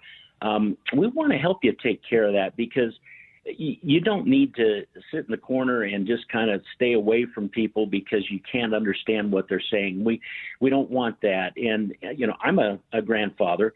I've got 11 grandkids, and I love listening to what they have to say and interacting with them. And we want you to be able to do that too. Or if you're younger and maybe you don't have grandkids and you just want to talk with your friends and family, we want you to come in and get your hearing screened. Let's find out if you do have a problem. Our licensed and trained staff will do an evaluation that's thorough and comprehensive, and they can help determine what the best treatment options would be for you. Tell us about this product. It's pretty groundbreaking, the Signia BCTIX. These are not hearing aids that maybe your grandpa used back in the day that looks like a couple of bananas on the back of his ears. What makes the Signia BCTIX as groundbreaking as it is, Jeff? Well, one of the things is they have a dual chip processor. What that means is that it will actually process your sound that you hear around you separate from your own voice. So, a lot of times people say that their voice sounds different to them when they wear hearing aids, and they don't like the way it sounds. Well, these new BCTIX have two different processors, one that processes your voice and the other that processes sound around you. And that also helps to reduce background noise. Plus, they're the smallest Bluetooth connectable device that's available on the market, so they aren't easily seen. So people might not even know you're wearing them. and they have a great battery life. The rechargeable batteries last for about 36 hours. They connect to an app on your phone so you can adjust them. If you're in a noisy environment, you can help tune out some of the noise by adjusting them on your phone. You can raise the volume. Just a bunch of different great parts that will help you to use them and to really tailor them to your specific needs. What's the special offer, Jeff, you have for our listeners who give you a call today? Well, we're looking for 50 ESPN listeners with problems hearing to take part in a 30-day challenge to evaluate these new BCT-IX devices. We want you to call 801-701-1924 and schedule an appointment today, or you can book your appointment online at myhearingcenters.com. Pick up the phone and dial 801-701-1924. That's 801-701-1924, 801-701-1924, or online at myhearingcenters.com. Jeff, thank you, sir. Thanks, Beth. Have a great day.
Shout out to Coach Gavin Peterson, friend of the show, and the Utah women for getting off to conference play with a big road win today against Arizona. 63-62. The Utah Jazz are in Denver tonight to take on the Nuggets. Monday Night Football comes your way in about 2 hours from now or so between the Colts and the 49ers. It's a big one for both. Let's get back to some of the college football storylines on a Monday afternoon with former Utah quarterback Scott Mitchell. Scott, happy holiday season, buddy. How are you? Same to you. I'm doing quite well, and, it's good to be on with you. Appreciate the time. First of all, who is your show booker? How were you able to get one Kyle Whittingham last week? So, Kyle, I just call him on the phone. I mean, I don't know why it got everyone all upset or whatever, but yeah, I call him on the phone, and in the past, he's gotten mad at me if I haven't had him on. I try not to bug him. Like, how come you haven't had me on your show? And so I'm like, well, so I just called him up, and he said yes. I didn't know that I was, I don't know. I guess I created a little bit of a firestorm with people, but hey, it was nice to chat with him. It was a great conversation, and so here we are. Wait, allow me to follow up. A firestorm? I mean, I was pumped because you're on our station. Oh. Who did you cause a firestorm with? Well, they like to just make sure that everything runs through the SI. I didn't know I had broke protocol, I guess. Maybe a firestorm is a little strong of a word, but, people have their area of protocol, and they just want to make sure you're following the protocol. And I didn't know, and so I made a snafu, and so I guess it's don't ask for permission, just beg for forgiveness. So that's where I am. Were you? Please forgive me. Well, forgiven over here. Were you gently reprimanded? Am I understanding this correctly? Just a little bit. Okay. It's okay. All right. I don't want to make a mountain out of it. Okay, fair enough. Well, let's move on from that, but stay in the space. You tell me what your main takeaways were from your conversation with Coach Witt. It was the first public comments that were made following the announcement 2 Fridays ago. Well, I just I think it was more for me. It just, he's been so good at Utah and done so well with, maybe limited resources. Utah certainly hasn't had everything, and I just really felt that he's done an excellent job with what he's had. I just love that he's really owned it. I think of times that I've gone to practice or been by the facility, and if I don't have something that's red or white or black or whatever, like I get, speaking of reprimanded, like from him, he's like, what are you wearing that blue for around here? And so that's coming from a former BYU guy. And he really is all in the Utah culture. And I think he just did a tremendous job. He took the program to a place that I never imagined would ever happen. And I was fortunate enough to be on the radio call for 2 Rose Bowls, and that was just incredible. 70,000 Utah fans in the Rose Bowl playing Ohio State was just, man, I don't know that it gets any better than that. And I when I went to Utah, I never thought that would ever happen, and he was behind all of it. And the other thing I think it stood out to me is, he weathered through some challenging times.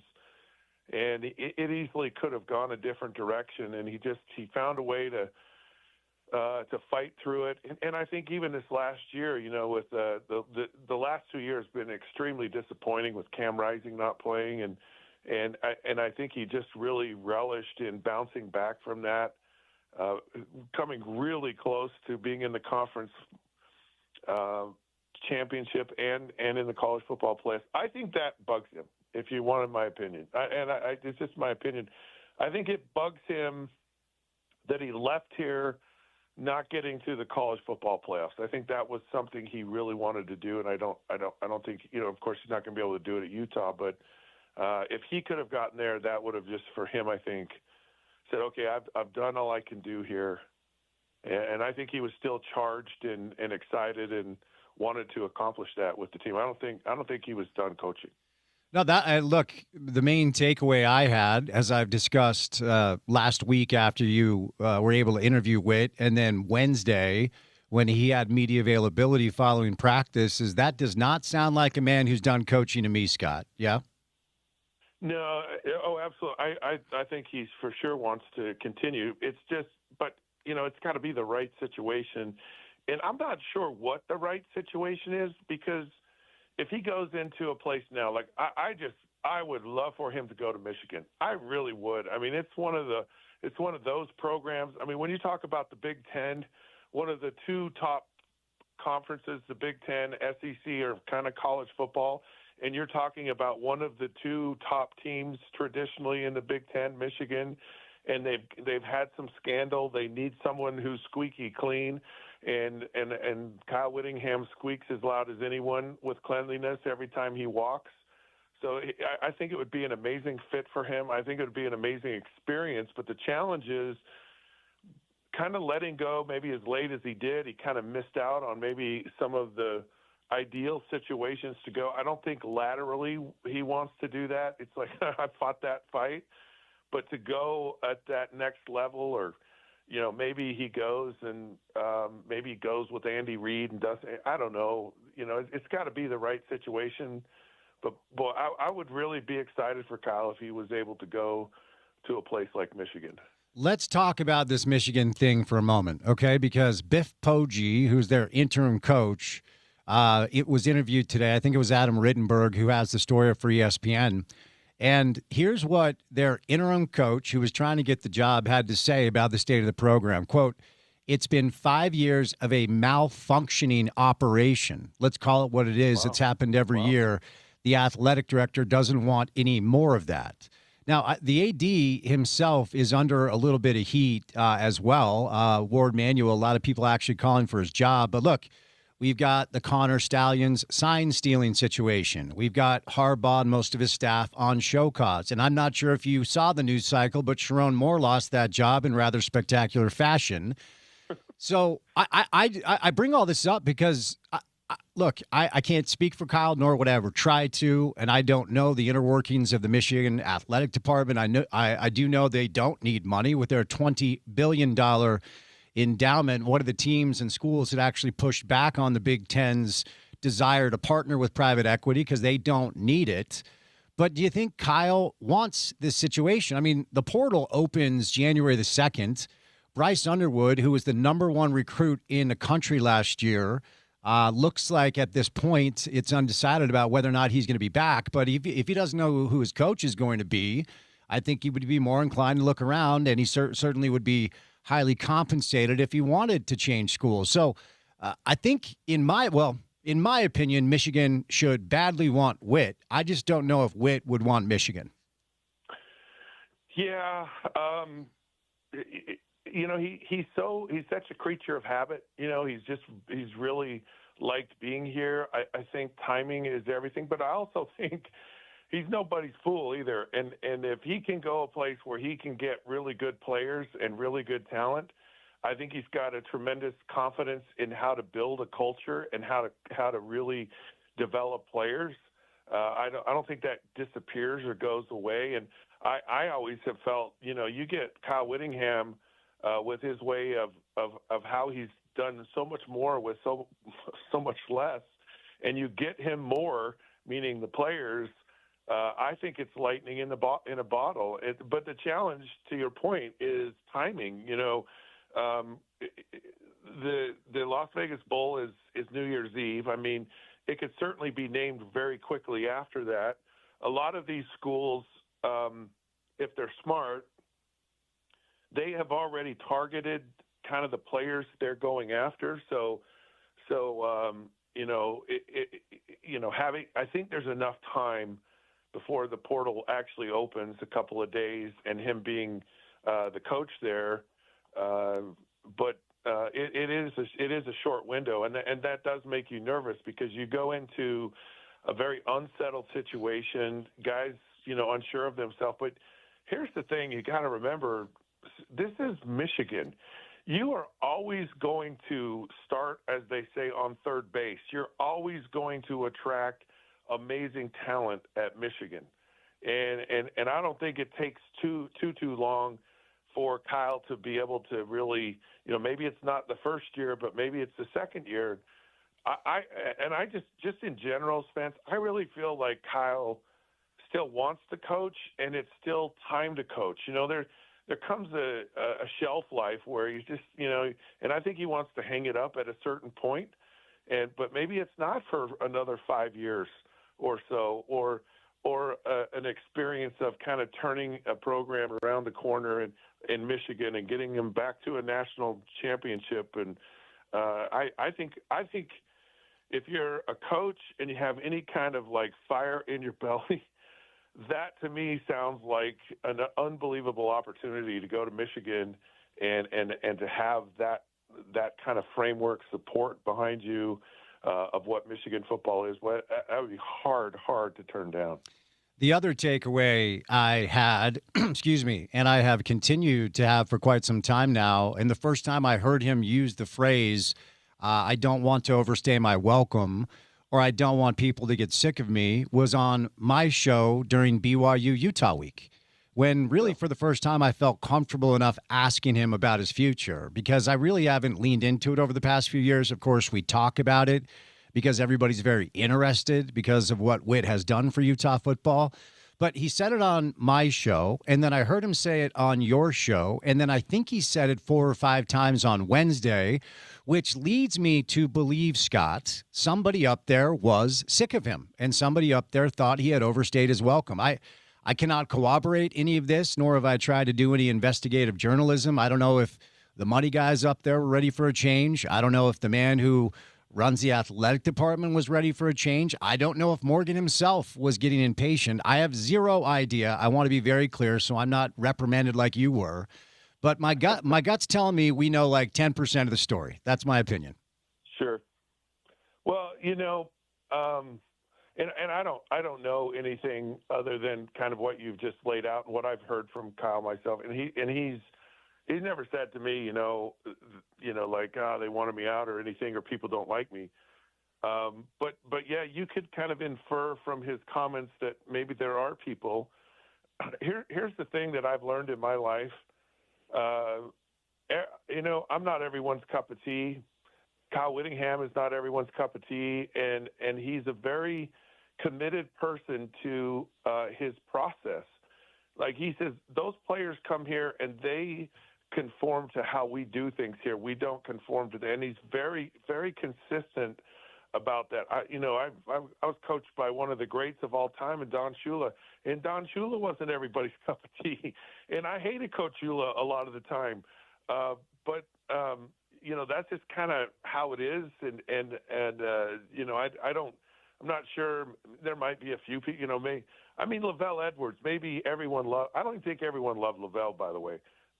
So I don't think that that's anything that I wouldn't maybe read too much into that, other than I do think it's weird when they announce Morgan as the coach in waiting, and I think it's weird because of, like, let's just take a year. It's like, where did the players start looking toward for their allegiance, their leadership, when they know, hey, this guy could be gone tomorrow, but this guy, he could be here for the next 25 or 30 years.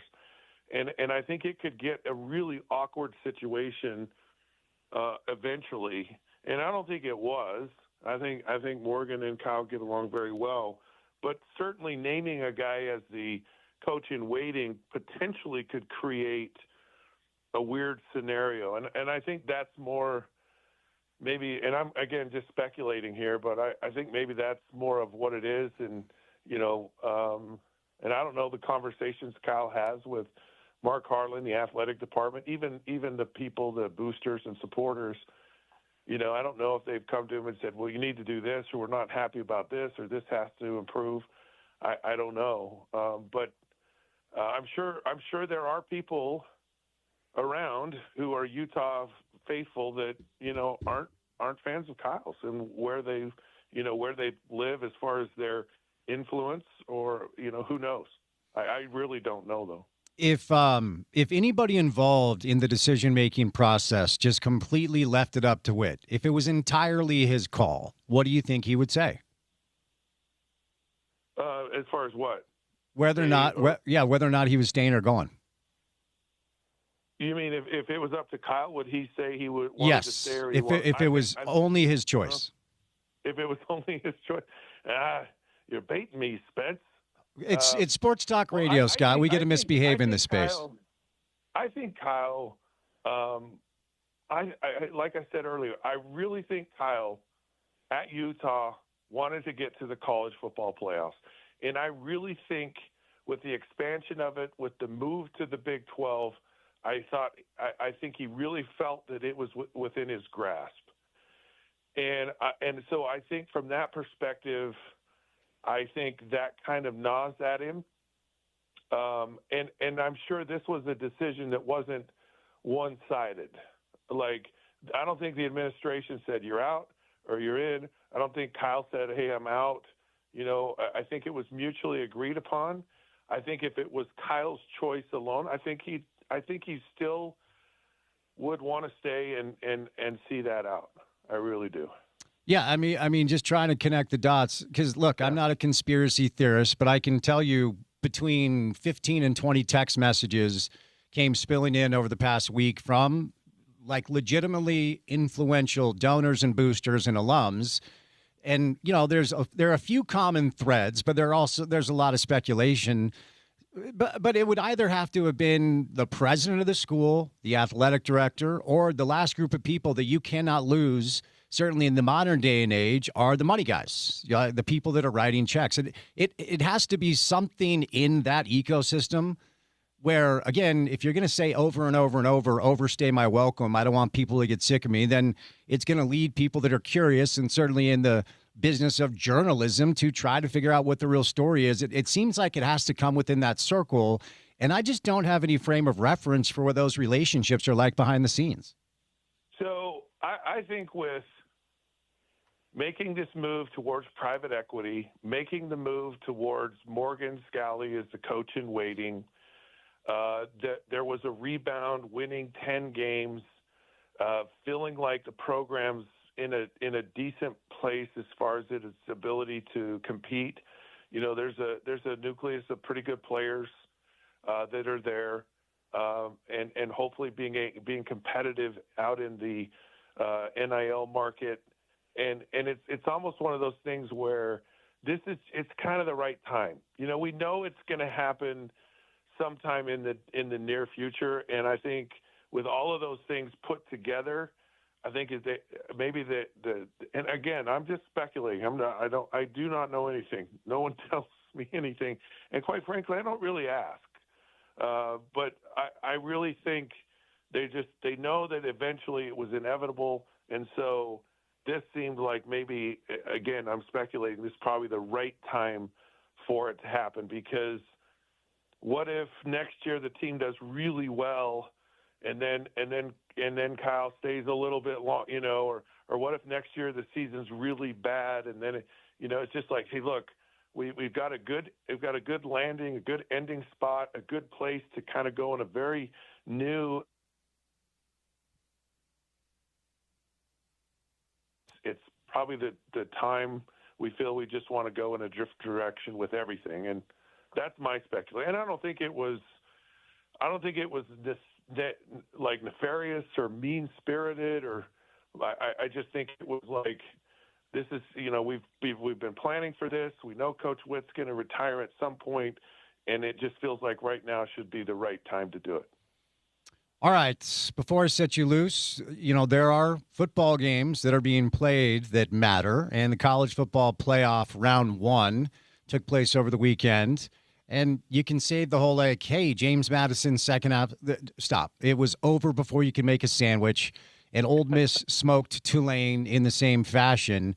And I'm a little conflicted here because, ultimately in this market, without Utah's ability and, it wasn't access, but it was an opportunity to play Pitt in the Fiesta Bowl in 2004 and Bama in the Sugar Bowl in 2008. Without that opportunity for a team that was not in a P5 at the time conference, now P4, who knows what the future of Utah football would have been and the future of Utah athletics. But, a combination of a bunch of things. The education at the school, some of the programs that they have up there, and then the football team's ability to show that they belong playing with the big boys lead to the Pac-12 and then lead to the Big 12. It's the same story for Texas Christian, TCU.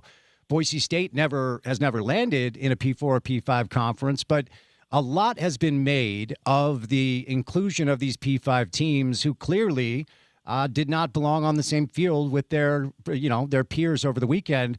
But I wanted to read one thing from Tom Fornelli's piece that I thought was really good and then get your thoughts on this. Quote, people are looking at the group of five as the problem within the playoff. But believe me, if finances continue to work the way they're working in this sport, it's only a matter of time before the ACC and the Big 12 get the same treatment people are giving Tulane and James Madison. After all, it's the Big 10 and the SEC who have been handed complete control of the future of the format as a compromise to simply let the ACC and the Big 12 continue to exist. What are your thoughts on that? Well, I think to your comment to the G5 programs, I think it was teams like Utah and Boise State that maybe they implemented the rule about just the top 5 conferences, champions get in but I think it has to be, I think if you could modify that a little bit, because there are teams, now I don't know what it looks like moving forward because the money is really going to change the whole dynamic. It's going to change the center of power and I'm not certainly convinced. Maybe it'll stay within those 2 conferences, but you might start seeing other teams like an Indiana emerge or some of these other schools if they're willing to spend the money on it. But I think that whole rule was for a team like Utah and Boise State or UCF or Cincinnati where they go undefeated. Like they're clearly a special team. And I don't think Tulane or James Madison I don't think they were those special teams this year. It's just the ACC was so terrible that they were able to get in. And so I think if you were to tweak it maybe a little bit and just say you've got to be ranked so high or you have to be undefeated or you have to be something in order to have consideration, I think it might make it more level because, basically those 2 teams that won this last weekend, I mean, they got the best seeding for the whole tournament. They didn't have to play in a conference championship game. They got to play essentially a warm-up game, a tune-up game, and they got to do it at home.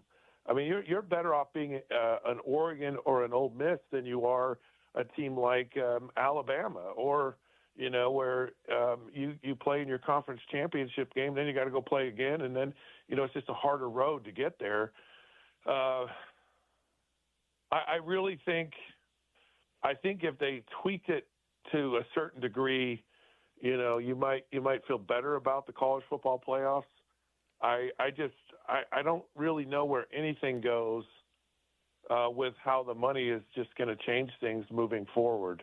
So I just, I don't know if because you look at Texas Tech, and I think there are schools in the Big 12. I think there potentially are schools in the ACC that go, okay, we understand the rules to the rules of engagement, and we're gonna do whatever we can to be a part of that. I mean, Texas Tech feels like they're kind of committed to that.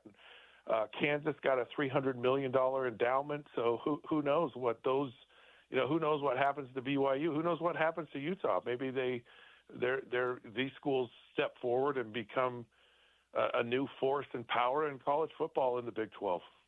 Has Scott Mitchell been naughty or nice this year? Is gonna be cold in the stocking or presents under the tree? Well, see, look, I host a show called The Down and Dirty. I know you do. So I think there's a little naughtiness in that. Okay. And that's okay.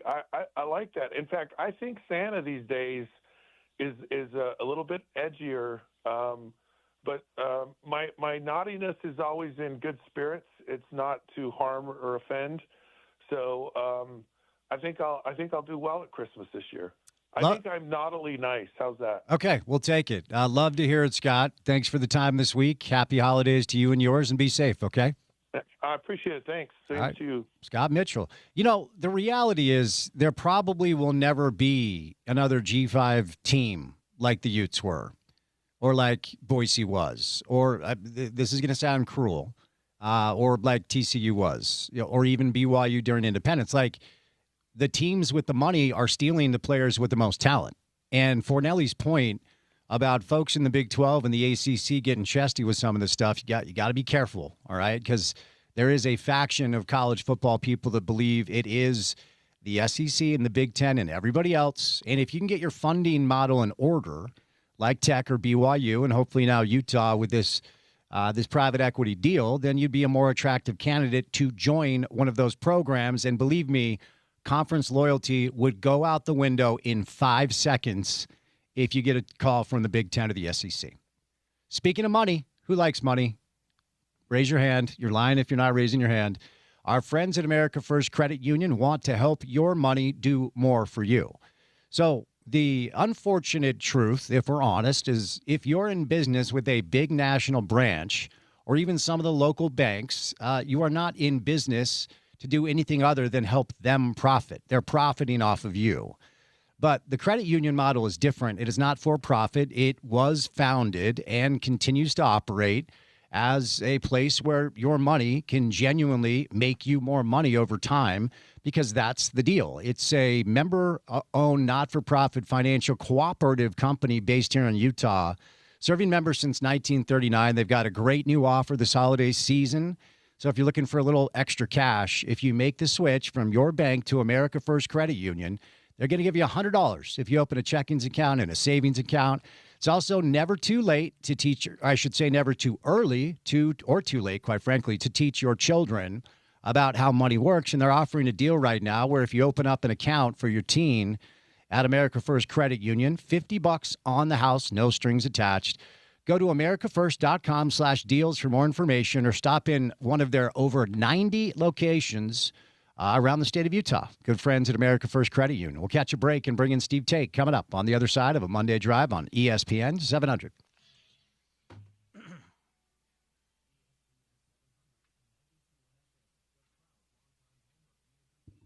Yeah, let's replay Scott.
We got Monday Night Football on the station tonight. It'll come your way after the show ends, 6 o'clock. It is the Niners and the Colts. Phillip Rivers back under center, making all of us in our 40s believe that we can still do hard things. Is our next guest in his 40s? I don't know. I know I'm older than he is, but he is an aging athlete. It's always fun to catch up with my buddy Steve Tate on a Monday. Hello, Steve. How are you? Spence, I'm good. 42 years old. 42. So, yep. So did the Phillip Rivers storyline make you want to go grab some cleats and some shoulder pads? No. Okay. Absolutely. And watching him even less. Yeah. Yeah. No. It didn't look good. But anyway, how you been, man? It's been a while. Give our Ute fan listeners an update on Steve Tate. What's going on with you these days? I'm good, man. Life is good. It's busy as always. Just plugging away, trying to lay low during rivalry week. So that was that was always one that I know you guys were trying to get a hold of me, but. Man, over the years, I found it more fun just to lay low and watch it unfold. Yeah, for sure. And you and I have discussed kind of aging and the sort of perspective it gives you on things that once felt like life or death when you realize what actually matters. And of course, you have had a very interesting, kind of journey with your family and losing your boy. And I know that kind of really sharpen your perspective, on things like that. But it is fun to talk about college football when there are interesting storylines that are going on. And a guy that you know pretty well in Kyle Whittingham has decided that he is going to move on. Now, Steve, I don't think he's done coaching. When I've heard him speak, he doesn't sound like a guy that's done coaching. But out of respect for what he's done for 2+ decades, I've started all these conversations with a simple question. What does Kyle Whittingham mean to Utah football? Well, I mean, I think certainly you never want to follow legend, and he had to in Urban Meyer. Now, Urban Meyer was only here for 2 years, but it's a tall task for what Urban was able to do in 2 years, and then for Coach Whittingham to be able to continue it. That was not easy, and he was able to do it for the length of time that he was able to do it.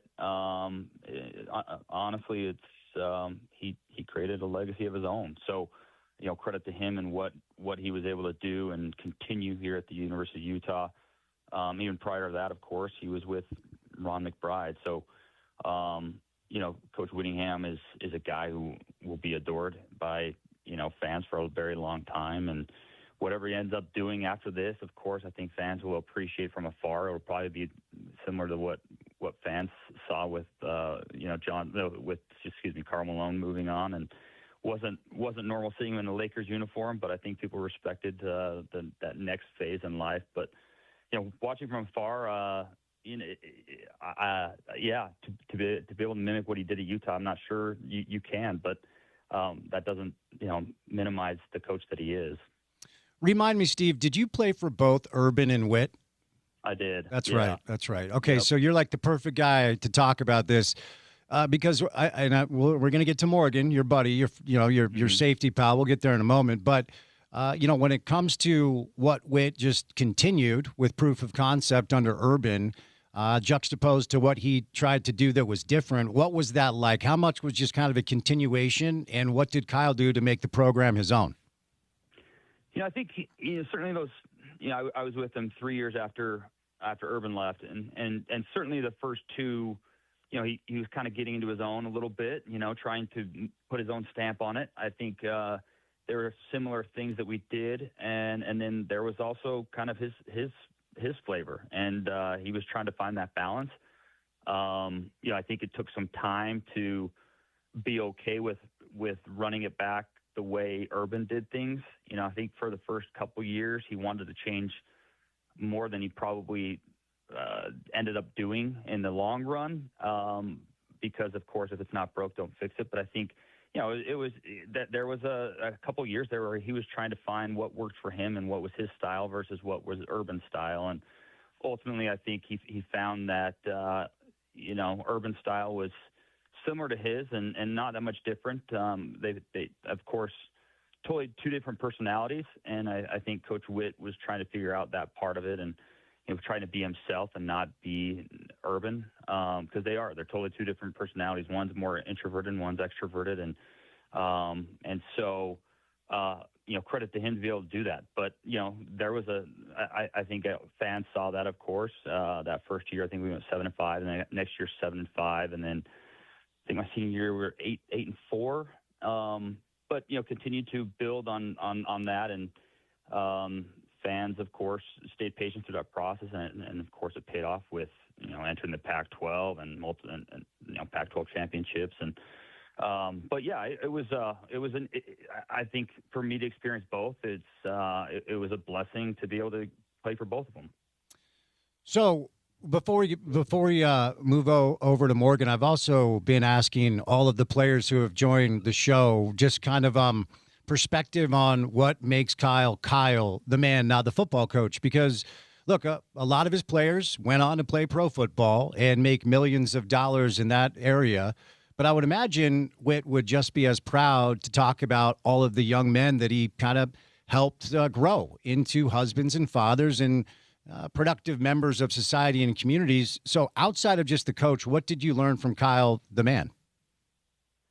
Yeah, I mean, I think, certainly the bond that we had as a team, obviously it was something that Coach Whittingham implemented. It was is unique. A locker room that we had was, I think, in my opinion, one of the most unique locker rooms in the entire country, with all the Polynesians, and you had all the the white Mormon kids from Utah, and then you had black kids from Texas and California and Florida, and that's a mixed culture there in the locker room, and never were there issues, and that's credit to Coach Whittingham. And not only that, I think it's the bonds that we have. I still keep in touch with those guys, and that's because that I think that bond that we had, that connection, the relationships that we carry on to this day was really symbolic of what Coach Whittingham preached, which was family first, and that's what he's about, and that's what us as teammates,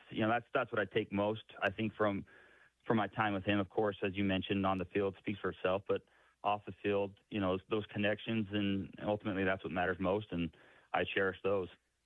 So I have been surprised, Steve, and we're chatting with former Utah safety Steve Tate, all conference back in the day for Urban and Witt. I have been surprised that the majority of the former players who have joined my show since last Friday are surprised that he decided to step aside. Are you surprised, or were you expecting this? Did you kind of have a feel that this was going to, go in this direction this offseason? No, I was shocked. In fact, I was at a basketball game with Jamie Beck, Jason Beck's wife, and we're good friends with them. And I was talking with her the night before and said, "Hey, what are you hearing?" And she basically alluded to the fact that she didn't think that he would retire. No, I don't think anybody did inside the program. Certainly us outside, hybrid outside the program, I didn't anticipate it happening. I felt that he was finding his groove after last year, and felt like he could run it back again. But ultimately, between the walls, I'm not sure what happened and what the factor was that made him make that decision. But it's tough. It's tough because you always want to go out on top. You never know when that is. And certainly last year was not a time when he wanted to go out. He probably would have preferred, if you kind of could fortune tell, I think you prefer going out when you're at the Rose Bowl. But you always feel you always feel you can do it again. You can run it back, and it's just hard to do. I mean, not a lot of guys go out on top. Not a lot of coaches. I can't think of many coaches that have gone out on top. But I think this is being able to turn around from last season. I think it was probably, in my opinion, from the outside, probably time. But it's hard to do when you've been doing it for so long, like Coach Whittingham has done. So in the public comments he's made since the announcement last Friday, Steve, it doesn't sound like a guy that's done coaching to me. And as of now, the predictive markets, the Calcies and such, have him as the favorite to land the Michigan job. What do you make it like? What would that look like? Obviously, you have proof of concept in the mountain, the Mountain West area out here. And Utah's recruiting footprint is much larger than it was when you and I are growing up. But What do you think it would look like with Coach Witt wearing Michigan yellow and blue? Oh man, it'd be odd. It would, as I mentioned, kind of reference Karl Malone in a Lakers jersey, seeing Coach Whittingham in the yellow and blue would be odd to see. I know there's been a lot of talks of him doing it. I don't see that happening, and that's not to say that they don't want him. I don't know. It would to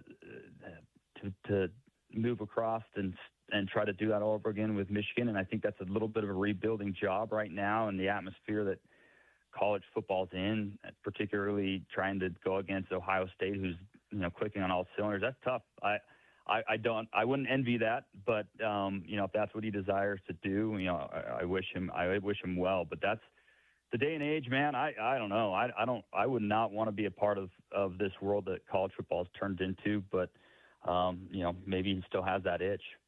Got asked the question, and you can handle it however you want. You did the media thing for a minute, so you get the game. Witt joined my show prior to the Utah BYU game during rivalry week, and that was the first time I heard him say, I do not want to overstate my welcome, and you don't want people to get sick of you. He repeated that moniker on Scott's show last week, and then during his media, I think he said it 5 or 6 times. Who is sick of Kyle Whittingham? Like, it's clear to me with how many times he said it, there's something behind the scenes that we don't know. I think you're right. I'm far enough removed from the program that I don't have any insight as to who, but ultimately, as you know, in college football right now, it's run by the boosters. That money talks, and that's who's raising the NIL money right now, and that's who's paying the coach's salary ultimately. And so, my guess is that that's where it came from, but I don't have any inside knowledge of that. But that's what it sounded like to me. But unsure of what those conversations were. I mean, ultimately, I think they were in a unique situation with Morgan having the title of coach in waiting, and how long can Morgan wait? Morgan's sought after. He's a guy that's deserving this opportunity, and obviously he's probably passed over some really good situations in the past, and with the crazy coaching carousel that was going on this offseason, I wouldn't be surprised if ultimately that was one of I don't know if it was the main, but certainly part of the reason why the timing was right for Coach Whittingham to, as he said, step down and Morgan to step in. But again, I don't have insight, but looking, from the outside in, I think that's ultimately probably what it came down to. So you played with Morgan. You were teammates with him. You've known him as long as anybody we could have on the show. Let's do a couple of minutes, because obviously he deserves some attention here. He's the new coach. It's his program now. My first question is, did you see something in Morgan when he was young and you were playing with him that would have indicated to you at some point he was going to be a great head coach? Oh, yeah. Yeah, I mean, Morgan was he was out on the field, right? He was that additional coach on the field and taught me a lot when I was a player under him, and I was his backup, and I just observed him, tried to absorb him and be a sponge on the sideline watching him. I felt like he was always willing to teach the younger guys, never looked over his shoulder, never felt threatened, very comfortable in that role. I think that role will be similar to him as a coach. I think he'll continue the success, in my opinion, because he knows he's seen it under. He was fortunate to play under Whittingham as a defensive coordinator, of course, and being under him as a as a coach, and then also under Urban as well. So Morgan is a guy who kids respect. He's hard-nosed when he needs to. He knows when to turn it on. There's a fine line now, especially now, I think, in this new world of transfer portal. You want to be that, you still want to be that figure outside of football that cares about the kids, cares about their families, and Morgan has that. It's in him. He genuinely cares for the kids. I think that's unique, and that's what kids want. That's what parents want when they're speaking to their sons in their house, is ultimately off the field. How are you going to treat my son? And Morgan checks all the boxes. Before I set you loose, you referenced where the sport is at now, and really it's been moving in this direction for a number of years. As I say, we have all been failed by the lack of leadership and foresight when it comes to the people in charge of this sport. Ed O'Bannon filed his lawsuit in 2008. It was 17 years ago. All of this has been inevitable if you were paying attention, but the leaders decided to put their head in the sand and ignore it and hope they would be bailed out by the courts. Then the courts threw them out and said, you are a serial antitrust violator. Go figure it out. And here we are. What personality traits about Morgan do you think you could share that indicates that he is the right leader for this program based off of all of the new complicated spaces you have to traverse now? Well, I think he's willing to listen to others. I think Morgan is because the head coaching role right now. Ultimately, you've got to decide: are you going to be the GM, be the head coach, be the defensive coordinator, all in one? Because if you're going to try to do that, it's too much, and you got to be willing to adapt.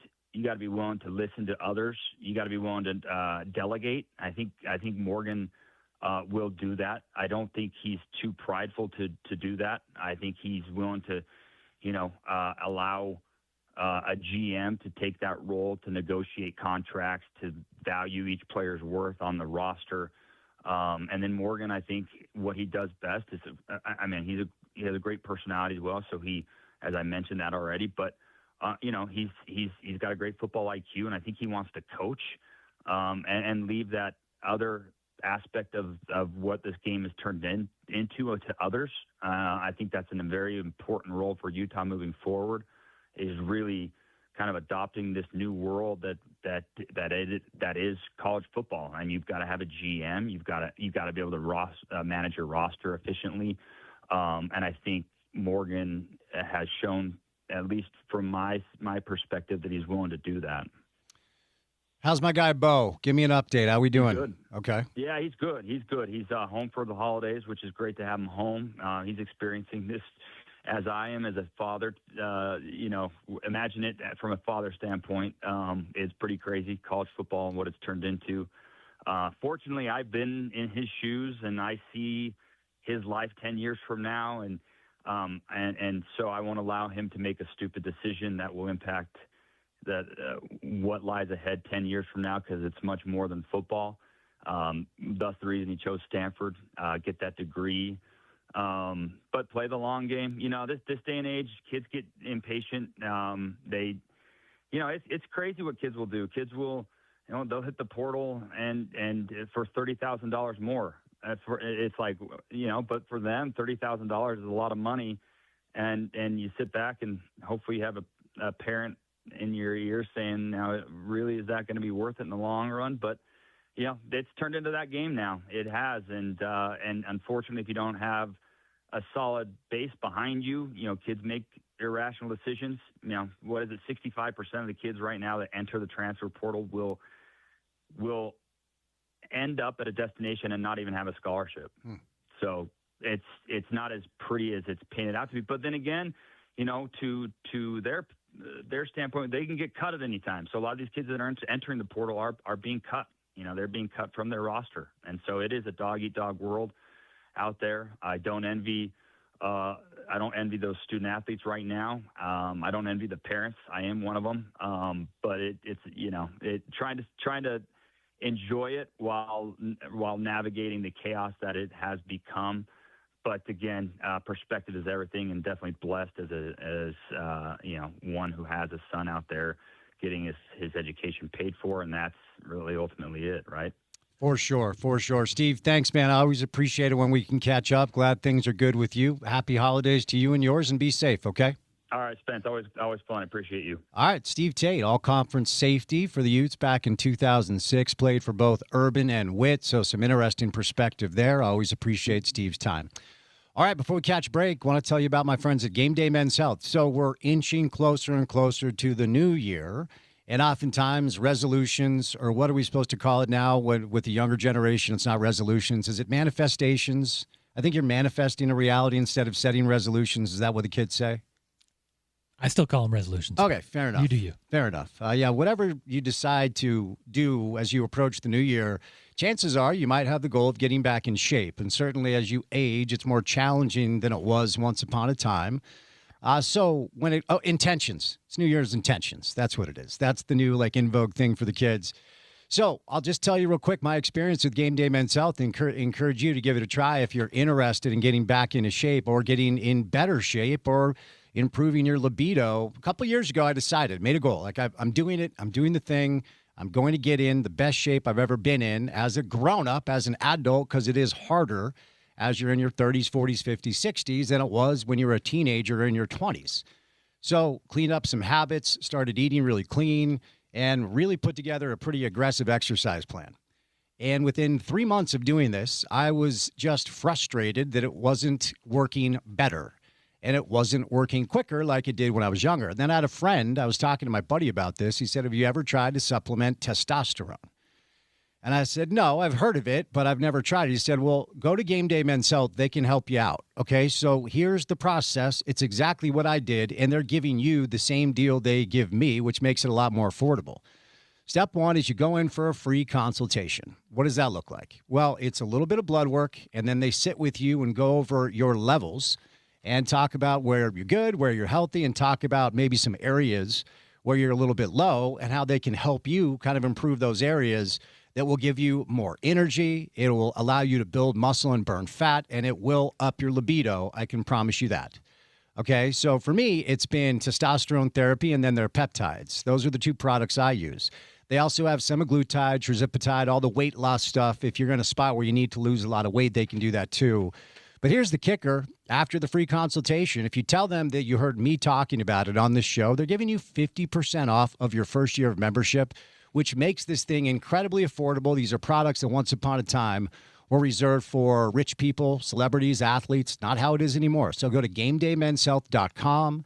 That's GameDayMen'sHealth.com. Lehigh, Pleasant Grove, Cottonwood Heights, South Ogden. Our friends at GameDayMen'sHealth.com. Final hour of the show comes your way next on ESPN 700.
All right, let's get it. Drive at 5 time. Monday afternoon, an odd, weird weather day. Got up to about 64 degrees here in Salt Lake City, Utah. A lot of golfers out on the golf course as I was running some errands today. Happy Monday to you. Happy holiday week to you. From all of us here on ESPN 700, hope you had a great weekend. Off to a good start to that work week and maybe have some time off for the holidays. Your weekend of pro football will end tonight, and you can hear that game on our station. It is the 49ers and the Colts. Big game for both teams. The Niners actually clinched over the weekend as a result of the Lions' loss, but they can still win the division, and the Colts trying to stay alive, so that will come your way. Right after we say goodnight at about 6 o'clock, the Utah Jazz are in action tonight, taking on the Denver Nuggets. And the Utah women started conference play today with a win over Arizona on the road, 63-62. I will continue to talk about these college football storylines as week one of the CFP is now behind us. Utah State got pretty good by Wazoo in the famous Idaho Potato Bowl, 34-21. So we'll continue to kind of break these games down over the course of the final hour of the show. Shout out to our friends this holiday season at Outlaw Distillery. If you're looking for a place to get your holiday spirits, Outlaw Distillery is the spot. Honey Bourbon, new barrel-proof bourbon, vodka, spiced rum, and coffee rum. You can try some of their spirits either at our VIP tailgates for Utah football throughout the season or check out every one of their offerings at Big Willie's Sports Bar, another fantastic partner of ours here at ESPN 700. Outlaw is truly a grain-to-glass product. Check out our friends at Outlaw Distillery, found at all your state liquor stores, or stop by 552 West, 8360 South in Sandy for a tour and tasting today. More college football coming up on the other side right here on ESPN 700.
All right, wrapping up the show for the Monday edition this week. Programming reminder, we'll be back on live tomorrow, and then we'll be off Wednesday, Thursday for Christmas. Then the day after on Friday, we're going to be playing the bowl games, of course. The college football playoff bowl games will be on our radio station on Wednesday.